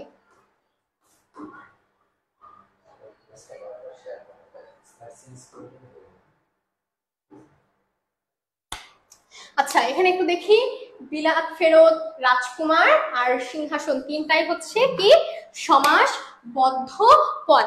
এখন আমরা একটু সমাসবদ্ধ পদটাকে একটু দেখি। যখন আমাদের একাধিক শব্দ এক হয়ে বা মিলিত হয়ে একটা ছোট শব্দে রূপান্তরিত হয়, তখন এই যে ছোট শব্দ সেটাকে আমরা বলি কি সমাসবদ্ধ পদ। কি বলি, সমাসবদ্ধ পদ। এবং এই যে ছোট ছোট শব্দ মিলে যে শব্দটা আগে কি ছিল, একটু বড় ছিল, সেই শব্দটা, সেই ছোট ছোট শব্দগুলোকে আমরা বলি সমস্ত পদ। একটু খেয়াল রাখবা যে একটা নতুন শব্দ হয় এটাকে বলা হয় সমাসবদ্ধ পদ, আর যে ছোট ছোট ওয়ার্ড গুলা থাকে সেটাকে বলা হয় সমস্ত পদ। ঠিক আছে, এগুলোর গঠনের প্রক্রিয়া হচ্ছে বিলাত হতে ফেরত। আমি যদি হচ্ছে বিলাত ফেরত নিয়ে কথা বলি তাহলে দেখতে হবে কি বিলাত হতে ফেরত। এদের যদি আমি ব্যাস বাক্যর কথা বলি তাহলে হচ্ছে বিলাত হতে ফেরত। ঠিক আছে, দেখো বিলাত হতে ফেরত অর্থাৎ কি বিদেশ বা বিলাত যেটাই আমরা বলি না কারণ সেখান থেকে সে এসেছে, সেখান থেকে সে এসেছে। অর্থাৎ দেখো এইখানে যে একটা হইতে থেকেছে একটা বিভক্তি রয়েছে, পঞ্চমী বিভক্তি রয়েছে, সেই বিভক্তিটাকে আমরা কেটে ফেলছি, কেটে একটা ছোট ওয়ার্ড বানিয়ে ফেলছি, সেটা হচ্ছে কি বিলাত ফেরত। এখন দেখো তো রাজকুমার, রাজার কুমার, রাজার যে ছেলে, রাজার যে কুমার তাকে আমরা কি বলি রাজকুমার। এখন এই রাজকুমার, রাজার কুমারের র বিভক্তি ষষ্ঠী বিভক্তি কেটে আমরা ছোট শব্দ বানিয়ে ফেলছি কি রাজকুমার। একই সাথে সিংহাসন, সিংহ চিহ্নিত আসন, এই চিহ্নিত শব্দটা মাঝখান থেকে আমরা কেটে সম্পূর্ণ আলাদা করে আমরা বানিয়ে ফেলছি সিংহাসন। আর এই যে ব্যাস বাক্যগুলো এগুলো পরে আর আমরা উচ্চারণ করছি না, এইসব ব্যাস বাক্যে বিলাত ফেরত রাজা কুমার সমস্তই হচ্ছে কি সমস্যমান পদ যে বললাম। আর বিলাত ফেরত রাজকুমার সিংহাসন, এই সবগুলা হচ্ছে সমস্ত পদ। একটু খেয়াল করব, ব্যাস বাক্যের প্রত্যেকটা ওয়ার্ড হচ্ছে আমাদের সমসমান পদ, এবং এবং এই শব্দগুলো মিলে যেটা একসাথে একসাথে রূপান্তরিত হবে সেটা হচ্ছে আমাদের কি সমস্ত পদ। এবার আসি, বিলাত, রাজা ও সিংহাসন হলো পূর্বপদ আর ফেরত। দেখো পূর্বপদ আর পরপদটা একটু দেখি। প্রথমে আমি যদি এখান থেকে একটা হচ্ছে ব্যাস বাক্য নিই, দেখো বিলাত হতে ফেরত, এই হতে কথাটা এখানে রয়েছে বিভক্তি হিসেবে, এবং বিলাত কথাটা কি রয়েছে আগে রয়েছে, এই জন্য আমি বিলাত কথাটাকে বলবো হচ্ছে পূর্বপদ, আর ফেরত কথাটা হচ্ছে পরপদ, অর্থাৎ এই পদটা রয়েছে কি পরে। ঠিক একইভাবে রাজার কুমার, ঠিক একইভাবে এইখানে হচ্ছে এই র বিভক্তিটা বাদে যে ওয়ার্ডটা রয়েছে অর্থাৎ রাজা, এটা হচ্ছে আমাদের কি, এটা আমাদের পূর্বপদ, আর কুমার কথাটা হচ্ছে আমাদের পরপদ। ঠিক একইভাবে সিংহ চিহ্নিত আসন, সিংহ কথাটা আর আসন কথাটার মধ্যে চিহ্নিত কথাটা হচ্ছে যখন বাদ দিব তখন সিংহ হয়ে যাবে আমাদের পূর্বপদ, আর আসন কথাটা হয়ে যাবে কি পরপদ। এটা হচ্ছে সমাসের জাস্ট বেসিক আলোচনা। আচ্ছা, এবার আসি সমাসের প্রকার ভেদে। তোমরা যে যে ক্লাসটা দেখতেছো একটু কাইন্ডলি শেয়ার করে দাও।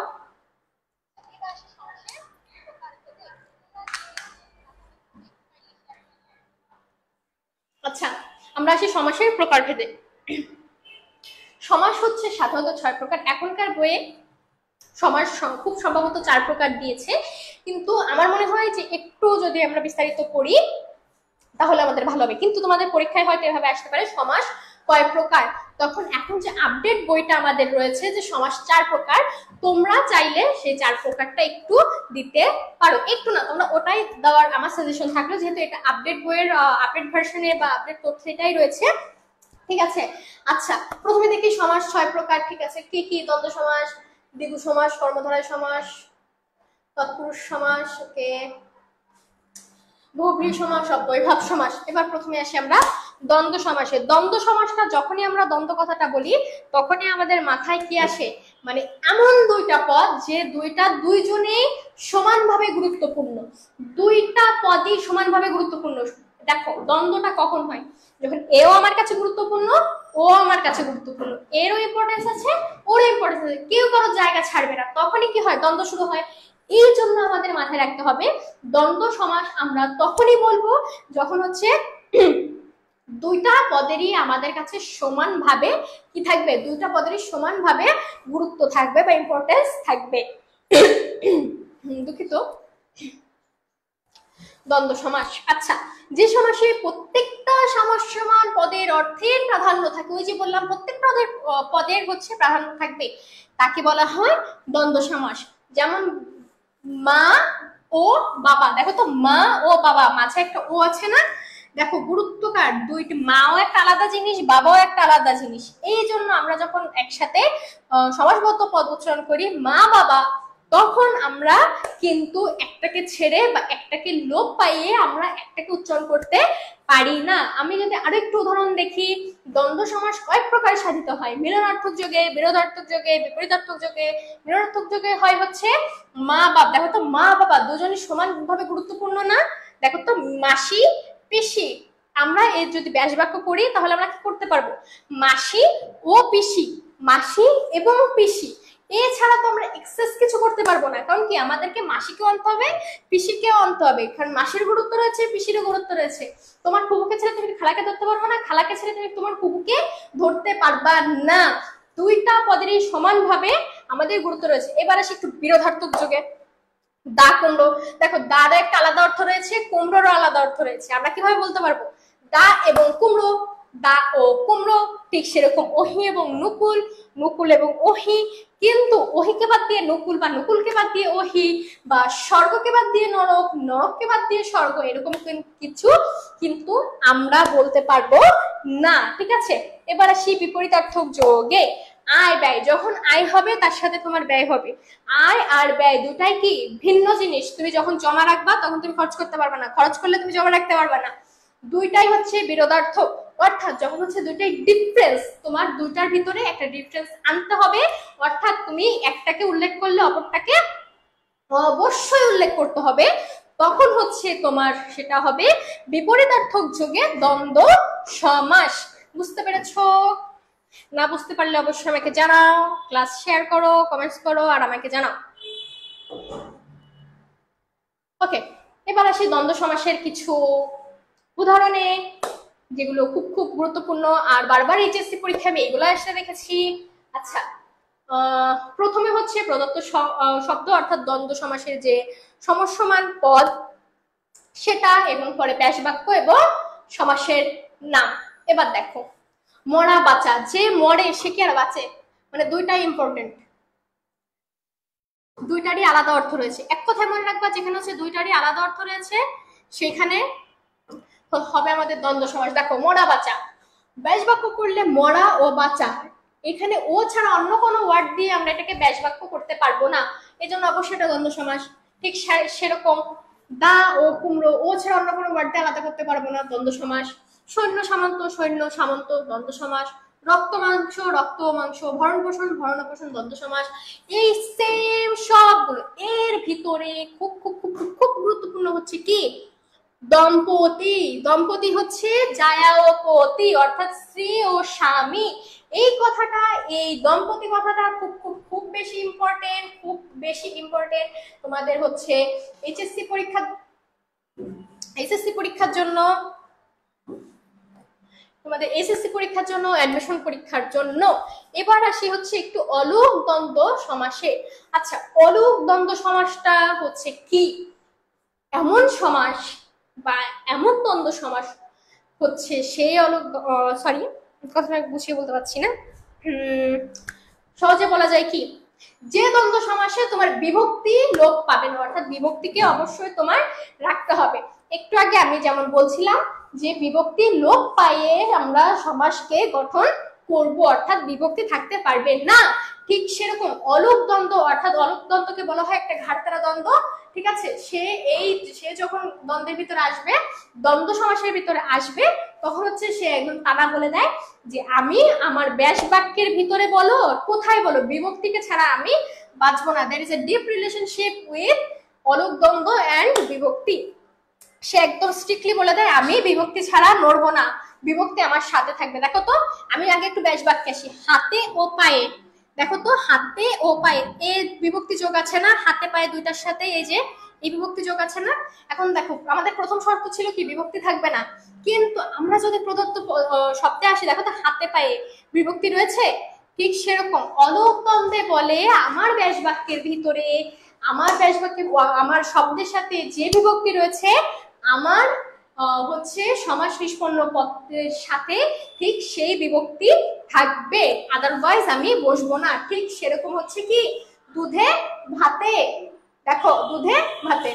জন্ম মৃত্যু, জন্ম মৃত্যু, একটু খেয়াল রাখবা, ওদেরকে হয়তো এমসিকিউ অ্যাডমিশন এভাবে আসতে পারে, নিচের কোনটি অলুক দ্বন্দ্ব সমাসের উদাহরণ, অথবা তোমাদের এইচএসসি পরীক্ষায় আসবে নিচের ব্যাস বাক্য নির্ণয় করো, এভাবে আসবে। ঠিক আছে, ওকে, পরে যাই আমরা আসি দ্বিগু সমাস আর কর্মধারয় সমাসে। সব থেকে আমার মনে হয় সব থেকে সহজ হচ্ছে দ্বিগু সমাস। এক কথায় মনে রাখবা, একটা সেন্টেন্সে মনে রাখবা যে সমাহার বা সমষ্টি বা মিলন অর্থে সংখ্যাবাচক শব্দের সঙ্গে বিভক্তি পদের যে সমাস হয় তাকেই বলা হয় দ্বিগু সমাস। অর্থাৎ তোমার সব ব্যাস বাক্যের ভিতরে অবশ্যই সমাহার শব্দটা থাকবে। যেমন আমি যদি বলি ত্রিকাল, যদি আমি বলি হচ্ছে ত্রিকাল,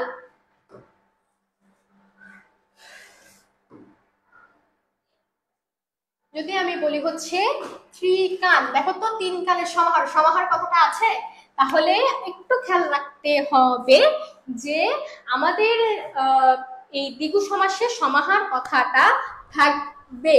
এবার আসি কর্মধারয় সমাসে, যেখানে বিশেষণ বিশেষণ বা বিশেষণ ভাবাপন্ন পদের সাথে বিশেষ্য বা বিশেষ্য ভাবাপন্ন পদের সমাস হয়। অর্থাৎ দেখো তো, অ্যাডজেক্টিভের সাথে যখন হচ্ছে নাউন অর্থাৎ আমি তোমাদের হচ্ছে ইসের পদ প্রকরণে আমি তোমাদেরকে পড়িয়েছি, বিশেষণ বলতে আমরা বোঝাই অ্যাডজেক্টিভকে, আর বিশেষ্য বলতে আমরা বোঝাই নাউনকে। ঠিক সেরকম যখন হচ্ছে বিশেষ্যের সাথে নামপদ বা বিশেষ্য পদের যে সমাস হয় সেটা হচ্ছে আমাদের কর্মধারয় সমাস। এবং কর্মধারয় সমাসের সব থেকে গুরুত্বপূর্ণ যে বৈশিষ্ট্য সেটা হচ্ছে এখানে পরপদের অর্থই প্রধান রূপে প্রতীয়মান হবে, তাহলেই তাকে বলা যায় হচ্ছে কর্মধারয় সমাস। এখানে যদি আমি একটু উদাহরণ টেনে বলি, নীল যে পদ্ম, দেখো তো এখানে পরপদ কি পদ্ম না? এখন আমরা যদি সমাস নিষ্পন্ন পদটার দিকে তাকাই, নীল পদ্ম, এখানে পদ্মের পরিচয়টা বলেছে, পদ্মটা কিরকম? নীল রঙের। পদ্মটা কিরকম? নীল রঙের। সেই জন্যই বলেছে যে এখানে বিশেষণ পদের সাথে যে বিশেষ্য পদের যে সমাস হয় সেটাই হচ্ছে আমাদের কর্মধারয় সমাস। এবং কর্মধারয় সমাসের সব থেকে গুরুত্বপূর্ণ বৈশিষ্ট্য হচ্ছে এখানে পরপদের বৈশিষ্ট্য বা পরপদের অর্থই প্রধান রূপে প্রতীয়মান হবে। এখন এই কর্মধারয় সমাসের আবার কয়েকটা শ্রেণী বিভাগ আছে, যেমন দুটি বিশেষণ পদের একটি বিশেষ্যকে বোঝালে, যেমন যে চালাক সেই চতুর। এখন দেখো চালাক, চতুর, দুইটি বিশেষ্য পদ একই ব্যক্তি বা বস্তুকে বোঝালে, যেমন যিনি জজ তিনি সাহেব। দেখো তো জজ, সাহেব। কার্য পরম্পরা বোঝাতে দুইটি কৃদন্ত বিশেষণ পদের কর্মধারয় সমাস হয়, যেমন আগে ধোয়া পরে মোছা। অর্থাৎ কাজের পরম্পরা যখন বোঝাবে তখনও আমাদের কি হয়? কর্মধারয় সমাস হয়। আচ্ছা, এবারে সে একটু দ্বিগু সমাসের উদাহরণে, ঠিক আছে? আচ্ছা, শতাব্দী, দেখো তো শতাব্দী, শত অব্দের সমাহার। আগে একটু তোমরা নিজেরা একটু পড়ো তো, 10 সেকেন্ডকে একটু নিজেরা একটু পড়ো তো, দেখবা সবগুলো ব্যাস বাক্যের ভিতরে আমাদের সমাহার কথাটা রয়েছে।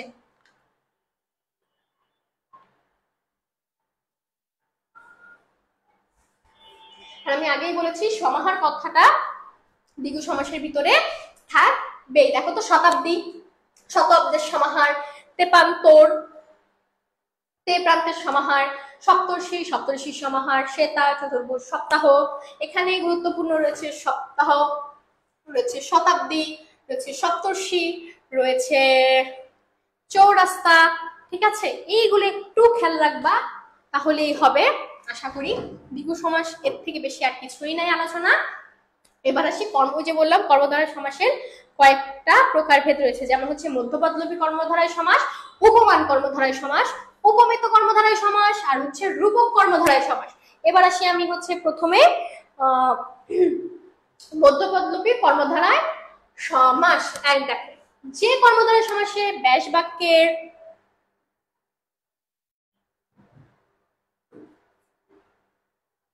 যে কর্মধারয় সমাসে ব্যাস বাক্যের মধ্যপদের লোপ হয় তাকে মধ্যপদলোপী কর্মধারয় সমাস বলে। আচ্ছা, এই লেখাটা একটু এই লেখার ভিতরে ঢুকে গেছে। হ্যাঁ, এখানে হচ্ছে স্মৃতি রক্ষার্থে যে সৌধ, এখানে হচ্ছে সমাস নিষ্পন্ন করতে হবে হচ্ছে স্মৃতি সৌধ। ঠিক আছে, দেখো স্মৃতি রক্ষার্থে, এখানে ব্যাস বাক্যটা একটু খেয়াল করি, স্মৃতি রক্ষার্থে যে শব্দ, কিন্তু আমাদের সমাস নিষ্পন্ন পদটা হচ্ছে কি স্মৃতি সৌধ। এখানে রক্ষার্থে কথাটা মধ্যপদের কথাটা কি হয়ে যাচ্ছে? আমাদের মধ্যপদের কথাটা আমাদের লোপ পেয়ে যাচ্ছে, এই জন্য বলা হয় এটাকে মধ্যপদ লোপী কর্মধারয় সমাস। এখন দেখো উপমান কর্মধারয় সমাস। আচ্ছা, এখানে আরেকটা কথা বলে নিই, মধ্যপদলোপী কর্মধারয় সমাস আরেকটা বিষয় চেনে নিব কি করে। স্মৃতিসৌধ, কি বলেছি? পরপদের অর্থ প্রধানভাবে ফুটে উঠবে, আর পূর্বপদটা আমাদের হবে হচ্ছে বিশেষণের, আর পরপদ হবে অবশ্যই আমাদের বিশেষ্যর।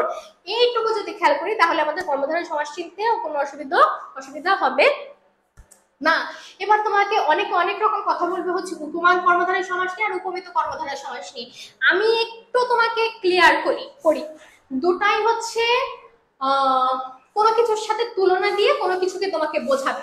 এবার তোমাকে নানা রকমের নানা কথাবার্তা তোমাকে লোকে বলবে, একটু খেয়াল রাখবা উপমান কোনটা আর উপমিত কোনটা। এক বাক্যে তোমরা কিভাবে চিনবে? দেখো, তুমি কোনো কিছুর সাথে তুলনা করছো, তুমি কোনো কিছুর সাথে কোনো কিছুর তুলনা করছো। আমি একটু উদাহরণটা দেখাই। তুষারের ন্যায় শুভ্র, এখানে কথাটা হবে হচ্ছে তুষারের ন্যায় শুভ্র। আমি এখানে লিখি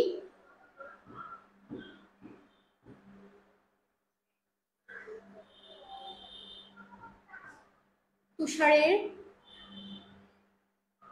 ন্যায় শুভ্র। দেখো তো শুভ্র কথাটার অর্থ কি? সাদা। দেখো শুভ্র কথাটার অর্থ কি? সাদা। আমাদের তুষার, যে তুষার পড়ে, এটাও কি সাদা। এখন দেখো যে কথাটার সাথে তুমি তুলনা করছো বা যে বস্তুটার সাথে তুমি তুলনা করছো সেটা বাস্তবিক অর্থে রয়েছে, বাস্তবিক অর্থে আমাদের রয়েছে, সেটা হচ্ছে আমাদের হবে কি উপমান কর্মধারয় সমাস। আর যেটা হচ্ছে আমাদের তুমি বাস্তবিকভাবে যার সাথে তুলনা করছো সেটা হচ্ছে তোমার নেই। যেমন আমি যদি তোমাকে বলি মুখচন্দ্রের সরি মুখচন্দ্রের ন্যায়। আচ্ছা দেখো তো চাঁদ, এখানে কি রয়েছে? চাঁদ। চাঁদের সাথে যদি একটা চাঁদের সাথে মানুষের মুখ কখনো এক হবে? দুইটাই কি এক? চাঁদের নাক আছে, তোমার নাক আছে। চাঁদের ইয়া আছে, চোখ আছে, তোমার তো চোখ আছে। এখন তোমার মুখের সাথে কিভাবে চাঁদের তুলনা করতেছো? তুমি এভাবে হয়তো তুলনা করে জাস্ট তোমার মনের একটা আকাঙ্ক্ষা বোঝাতে পারবা, কিন্তু কোনোভাবেই হচ্ছে তুমি তোমার যে আসল কথা সেটা বোঝাতে পারবে না। আমার কথাটা একবার একটু খেয়াল করে শোনো। আমি যখন কোনো বাস্তব জিনিসের সাথে তুলনা করব, যেমন তুষারও সাদা আর আমি শুভ্রর কথা বলছি যে এই সাদাটা হচ্ছে এই রকম, কারণ কি এর ভিতরেও সাদত্ব আছে, এর ভিতরেও সাদত্ব আছে। এইটাও বাস্তব, এটাও বাস্তব। তুষার বাস্তব, তুষারের যে রং সেটা সাদা, এটাও বাস্তব। এখন তুমি কোনো কিছুর একটা শুভ্রতাকে নির্ণয় করছো, সেটা কি সাদা রকমের, সেটা কোন ধরনের সাদা তুমি সেটাকে বোঝাচ্ছ, সেটা দুইটাই বাস্তবিক পক্ষে কিন্তু রয়েছে। অর্থাৎ তুমি কোন একটা বাস্তবের সাথে বাস্তবের তুলনা করছো, সেটা হবে তোমার উপমান কর্মধারায়। আর যেটা হচ্ছে তোমার বাস্তবের সাথে কোনো মিল থাকবে না, যেমন তুমি কোনো একটা মানুষের মুখের হচ্ছে তুলনা করছো কি দিয়ে? চাঁদ দিয়ে। আচ্ছা চাঁদ যে পরিমাণে বড়, তোমার মুখটা কি সেই পরিমাণে বড়? তোমার মুখে একটা সুন্দর করে চোখ, নাক, মুখ, ভ্রু, ঠোঁট, কপাল এক্সেট্রা এক্সেট্রা অনেক সুন্দর সুন্দর অবয়ব আছে, কিন্তু চাঁদের কি সেগুলো আছে?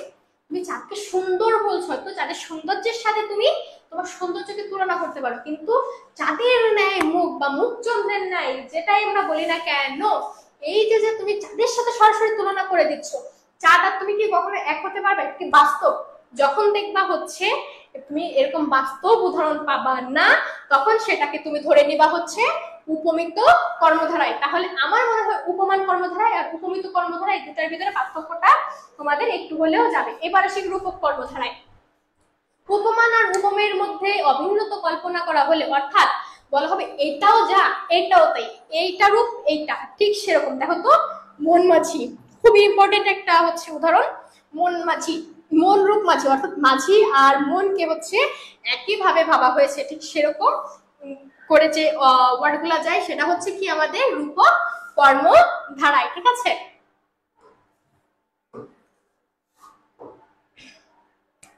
আচ্ছা মধ্যবর্তী কর্মধারায় কিছু হচ্ছে উদাহরণ আছে, এখান থেকে আমি একটু ইম্পর্টেন্স উদাহরণগুলো একটু দেখে দিই। যেগুলো হচ্ছে বারবার আমরা হচ্ছে এইচএসসি পরীক্ষায় কিংবা অ্যাডমিশন পরীক্ষায় আসতে দেখেছি। সিংহাসন, দেখো তো সিংহ চিহ্নিত আসন, মধ্যপদ লোপে কি হয়ে গেছে? মধ্যপদ লোপী কর্মধারায় সমাস। এবার যদি আসি উপমান কর্মধারায় সমাস, কুসুম কমল।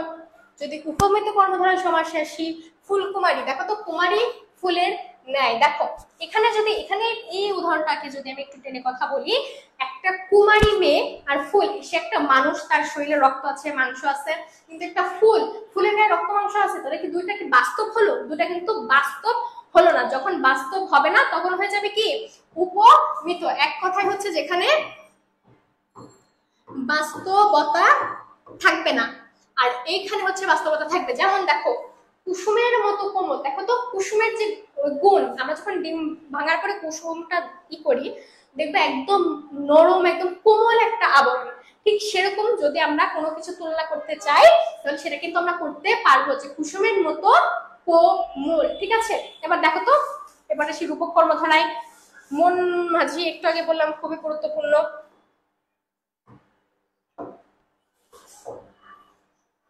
ওকে, এবার আসি তৎপুরুষ সমাসে। পূর্বপদের বিভক্তির লোপ পেয়ে যে সমাস হয় এবং সমাসে পরপদের অর্থ প্রধানভাবে বোঝায় তাকে তৎপুরুষ সমাস বলে। যেমন মন দিয়ে গড়া তৎপুরুষ সমাস 9 প্রকার, ঠিক আছে। আচ্ছা, তৎপুরুষ সমাস 9 প্রকার, ঠিক আছে। এবার আমরা একটু প্রথমে দেখি প্রথম 7 প্রকার, প্রথম 6 প্রকার হচ্ছে আমাদের 6টা বিভক্তির দ্বারা, যেমন তৃতীয়া বিভক্তি, তৃতীয়া বিভক্তি, চতুর্থী, পঞ্চমী, ষষ্ঠী, সপ্তমী, ঠিক আছে। এই কয়টা হচ্ছে গেল। এরপরে কিছু রয়েছে আমাদের এক্সেপশনাল, সেগুলো হচ্ছে অলুক তৎপুরুষ, নঞ্চ তৎপুরুষ, আর হচ্ছে উপপদ তৎপুরুষ, নঞ্চ তৎপুরুষ, আচ্ছা এই যে এগুলা, ঠিক আছে। আচ্ছা, এবার আসে দ্বিতীয় তৎপুরুষ। এক কথায় দ্বিতীয় বিভক্তি লোপ পেয়ে যে সমাস গঠিত হয় তাকে বলা হয় দ্বিতীয় তৎপুরুষ। যেমন দেখো তো, দুঃখকে প্রাপ্ত, আমাদের ব্যাস বাক্য যখন আমরা বলি দুঃখকে প্রাপ্ত, দ্বিতীয় সব আমাদের হচ্ছে বিভক্তি কি কি রয়েছে, কে রে, এই দুই বিভক্তি লোপ পেয়ে যখন হচ্ছে আমাদের সমাস গঠন করে সেটা হচ্ছে আমাদের হয়ে যায় কি দ্বিতীয় তৎপুরুষ। দেখো তো, দুঃখকে প্রাপ্ত, দেখো বিপদ কে, কে এখানে কে বিভক্তি রয়েছে, বিপদকে আপন্ন হয়ে গেল বিপদ আপন্ন। তৃতীয়া ঠিক সেভাবে দ্বারা দিয়া কর্তৃক, দেখো তো স্বর্ণ দ্বারা মণ্ডিত, অর্থাৎ হচ্ছে স্বর্ণ মণ্ডিত। আবার যদি যাই চতুর্থী তৎপুরুষে, চতুর্থ বিভক্তি লোপ পাবে। চতুর্থ বিভক্তি হচ্ছে দ্বিতীয়ারই মতো, অর্থাৎ কে রে জন্য নিমিত্ত। দেখো গুরুকে ভক্তি, দেখো তো কে বিভক্তিতে গুরু ভক্তি, আরামের জন্য কে দ্বারা, অর্থাৎ একটু মনে রাখতে হবে চতুর্থীতে আমাদের জন্য আর নিমিত্ত কথাটা রয়েছে। এই জন্য যে ব্যাস বাক্যে জন্য আর নিমিত্ত কথাটা বাদ করে আমাদের সমাস নিষ্পন্ন পদটা গঠিত হয় সেটা হচ্ছে আমাদের কি চতুর্থী তৎপুরুষ, অর্থাৎ হচ্ছে আরাম কে দ্বারা। এবার দেখো নঞ্চ তৎপুরুষ কি, না বাচক নঞ্চ অব্যয়, যেমন না, নেই, নাই, নয়। পূর্বে বসে যে তৎপুরুষ সমাস গঠন করা হয় তাকে নঞ্চ তৎপুরুষ সমাস বলে। যেমন ন চার, দেখো তো না বাচক অব্যয় সামনে বসেছে কিনা, ন আচার অনাচার, ন কাতর অকাতর, ঠিক আছে। এগুলো হচ্ছে আমাদের সব কি নঞ্চ তৎপুরুষ সমাস।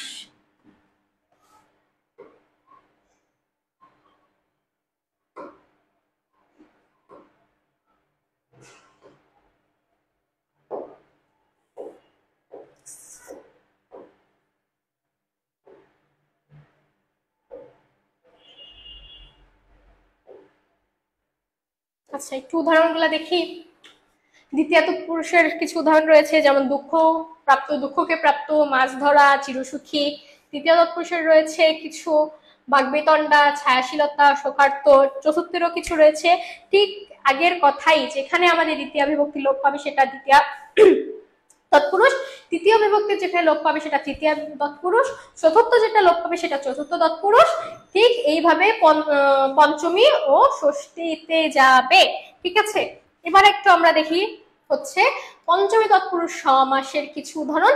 যেমন রয়েছে কি পঞ্চমী বিভক্তি কি রয়েছে, হইতে, থেকে, চেয়ে।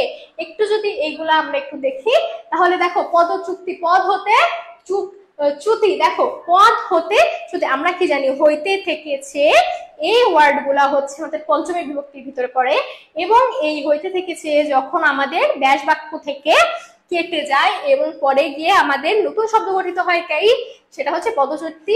সেরকম সমাসগুলোকে আমরা বলি হচ্ছে পঞ্চমী তৎপুরুষ। ঠিক সেরকম হচ্ছে ষষ্ঠী, যেমন র এর, যেমন পথের রাজা। দেখো তো র একটা বিভক্তি রয়েছে কিনা এখানে,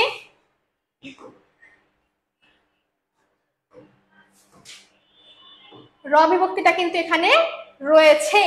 র বিভক্তি লোপ হয়ে যাচ্ছে হচ্ছে রাজপথ। পুষ্প সৌরভ, পুষ্পের সৌরভ হয়ে যাচ্ছে পুষ্প সৌরভ, যেটা হয়ে যাচ্ছে আমাদের ষষ্ঠী তৎপুরুষ। ঠিক সেরকম সপ্তমী তৎপুরুষও অকাল বার্ধক্য, অর্থাৎ অকালে বার্ধক্য। আমরা জানি ষষ্ঠী তৎপুরুষ, ষষ্ঠী বিভক্তিতে রয়েছে এ আর এ। ঠিক আছে, পরে যাই।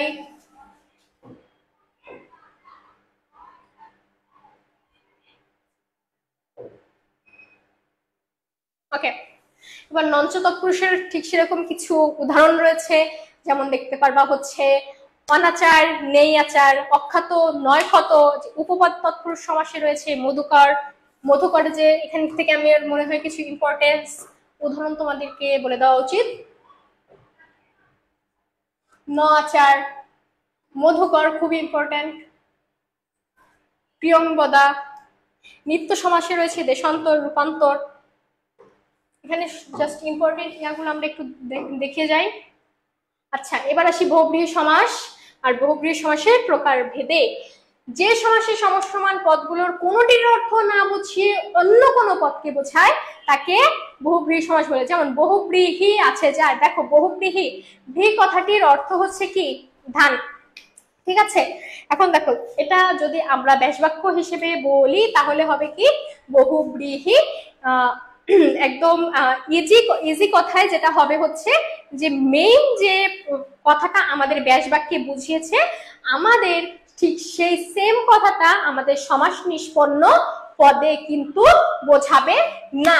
একটু যদি আমরা উদাহরণ দেখি তাহলে হচ্ছে আমরা বুঝতে পারবো। যেমন দেখি মহান যে আত্মা, মহাত্মা। আচ্ছা, আয়তলোচন যার, আয়তলোচন না, ঠিক আছে। এরকম যদি আমরা একটু দেখি তাহলে বুঝতে পারবো। এখন আসে বহুব্রীহি সমাস কয় প্রকার। বহুব্রীহি সমাস হচ্ছে 8 প্রকার।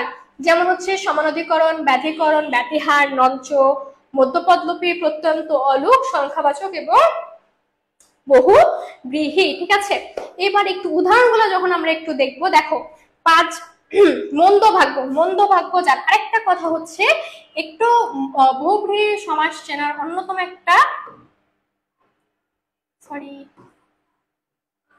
একটা ট্রিক্স হচ্ছে ব্যাসবাক্যের পরে যার কথাটা সাধারণত থাকে। দেখো একটু আমরা যদি ব্যাসবাক্যগুলো দেখি, মহা আত্মা যার, এটা কি রয়েছে বহুব্রীহি মহাত্মা। 5 গজ, 5 গজ পরিমাণ যার, বহুব্রীহি। মন্দভাগ্য, মন্দভাগ্য যার, এটাও বহুব্রীহিতে রয়েছে। সমাস নিষ্পন্ন হচ্ছে মধ্যভাগ্য। 1 রোখা, একদিকে রোখ যার, অর্থাৎ একদম সিম্পল ফ্রিক্সে যদি আমরা বলি তাহলে হচ্ছে যার কথাটা থাকবে, ঠিক আছে, যার কথাটা থাকবে ব্যাসবাক্যের ভিতরে।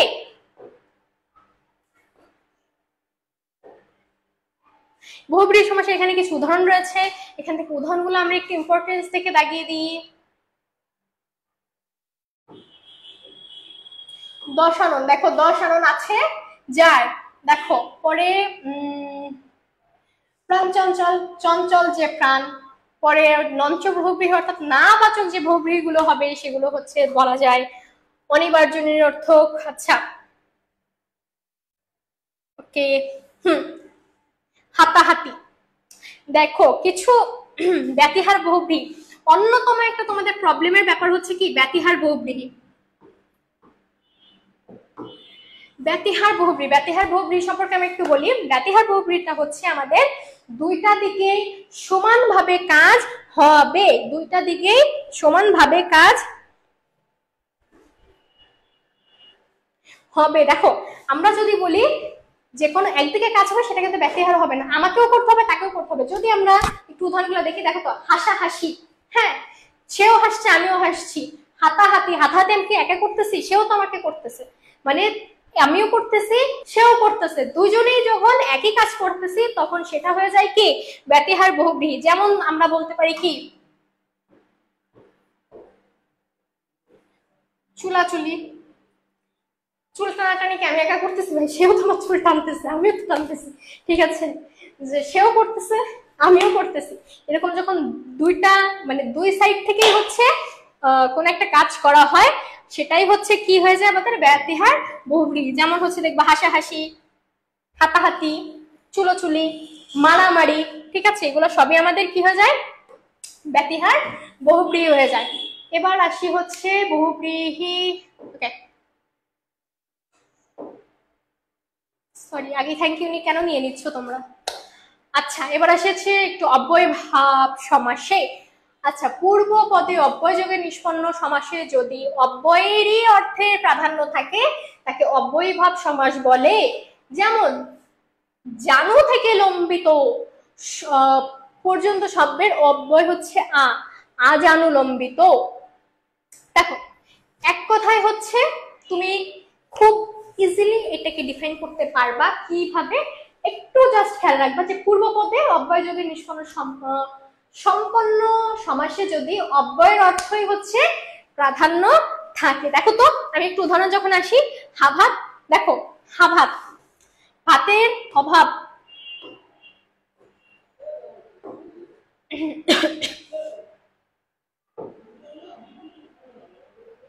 দেখো হা ভাত অর্থাৎ কি ভাতের অভাব। দেখো তো এখানে অটা আমাদের কি অব্যয় ভাব না? এই যে অভাব কথাটা, এটার অর্থই কিন্তু এখানে মূলভাবে প্রাধান্য পাচ্ছে। আর সব থেকে যেটা হচ্ছে তোমাদের জন্য আমার মনে হয় ফাঁকিবাজ স্টুডেন্ট আমার মতন যারা আছো তাদের জন্য সব থেকে বেশি বেশি বেশি বেশি বেশি ইম্পর্টেন্ট হচ্ছে, যেটা একদম ইজিলি হচ্ছে তুমি ডিফাইন করে দিতে পারবা বা ইজিলি করতে পারবা, যে দেখবা এই যে যে উদাহরণগুলো তোমাদেরকে দেওয়া হয়েছে এই কয়টা উদাহরণের ভিতর থেকে বারবার এইচএসসি বলো, অ্যাডমিশন বলো, যদি আসে অব্যয় ভাব থেকে, এর ভিতর থেকেই আসে। যেমন আমি যদি বলি উদ্বেল, বেলাকে অতিক্রান্ত, খুব একটা গুরুত্বপূর্ণ তোমাদের এইচএসসির জন্য। আমি যদি বলি আলুনি, নুনের অভাব, এটাও গুরুত্বপূর্ণ। ঠিক আছে, যে উদাহরণগুলো তোমাদের সব থেকে বেশি গুরুত্বপূর্ণ বা হচ্ছে বারবার এক্সামে আসে, আমরা চেষ্টা করছি সেই উদাহরণগুলোকেই দেওয়ার। এবং আমরা হচ্ছে অব্যয়ভাব সমাসে একটা জিনিসই মাথায় রাখবো, যে আমাদের হচ্ছে পূর্বপদে অব্যয়যোগী নিষ্পন্ন সমাসে আমাদের অব্যয়ের হচ্ছে অর্থের প্রাধান্য থাকবে। ঠিক আছে, এই হচ্ছে মেইনলি সমাসের ছোট্টখাট্ট আলোচনা। যদিও একদিনে সমাজ শেষ করা যায় না, প্র্যাকটিস করতে করতে করতে করতে করতে তারপরে গিয়ে তোমার মনে হবে যে হ্যাঁ আমি সমাজ বুঝতে পেরেছি। এই জন্য বলা হয় সমাজ শিখতে লাগে 6 মাস। এই ছিল হচ্ছে সমাসের একটা ছোটখাটো আলোচনা। তোমাদের যদি মনে হয় যে সমাসের একটা বিস্তারিত আলোচনা প্রয়োজন, তোমরা অবশ্যই আমাকে জানাবে, আমাদের পেজে নক করবে, আমাকে নক করবে। এবং তোমাদের আজকে যে দুইটা টপিকের উপরে ক্লাস নেওয়া হয়েছে, একটা হচ্ছে বাংলা প্রথম পত্রের মানব কল্যাণ, আর সেকেন্ডটা হচ্ছে সমাস। এই দুইটা টপিকের ভিতরে যদি তোমাদের কোনো প্রবলেম হয় বা তোমাদের নোটস ডাউন করতে যদি কোনো প্রবলেম হয়, তোমরা আমাদের পেজে অথবা আমাকে জানাবে কমেন্ট করে। আর অবশ্যই ক্লাসটা শেয়ার করে দাও। আর তোমাদের যে ব্যাচের যে প্রিপারেশন চলছে, দেরি না করে তাড়াতাড়ি ভর্তি হয়ে যাও, কারণ তোমাদের অফিসিয়াল ক্লাস কিন্তু খুব খুব খুব তাড়াতাড়ি শুরু হয়ে যাবে। এবং তোমাদের প্রিপারেশনকে হাইয়েস্ট লেভেলে নিয়ে যাওয়ার জন্য এটা কিন্তু খুবই গুরুত্বপূর্ণ।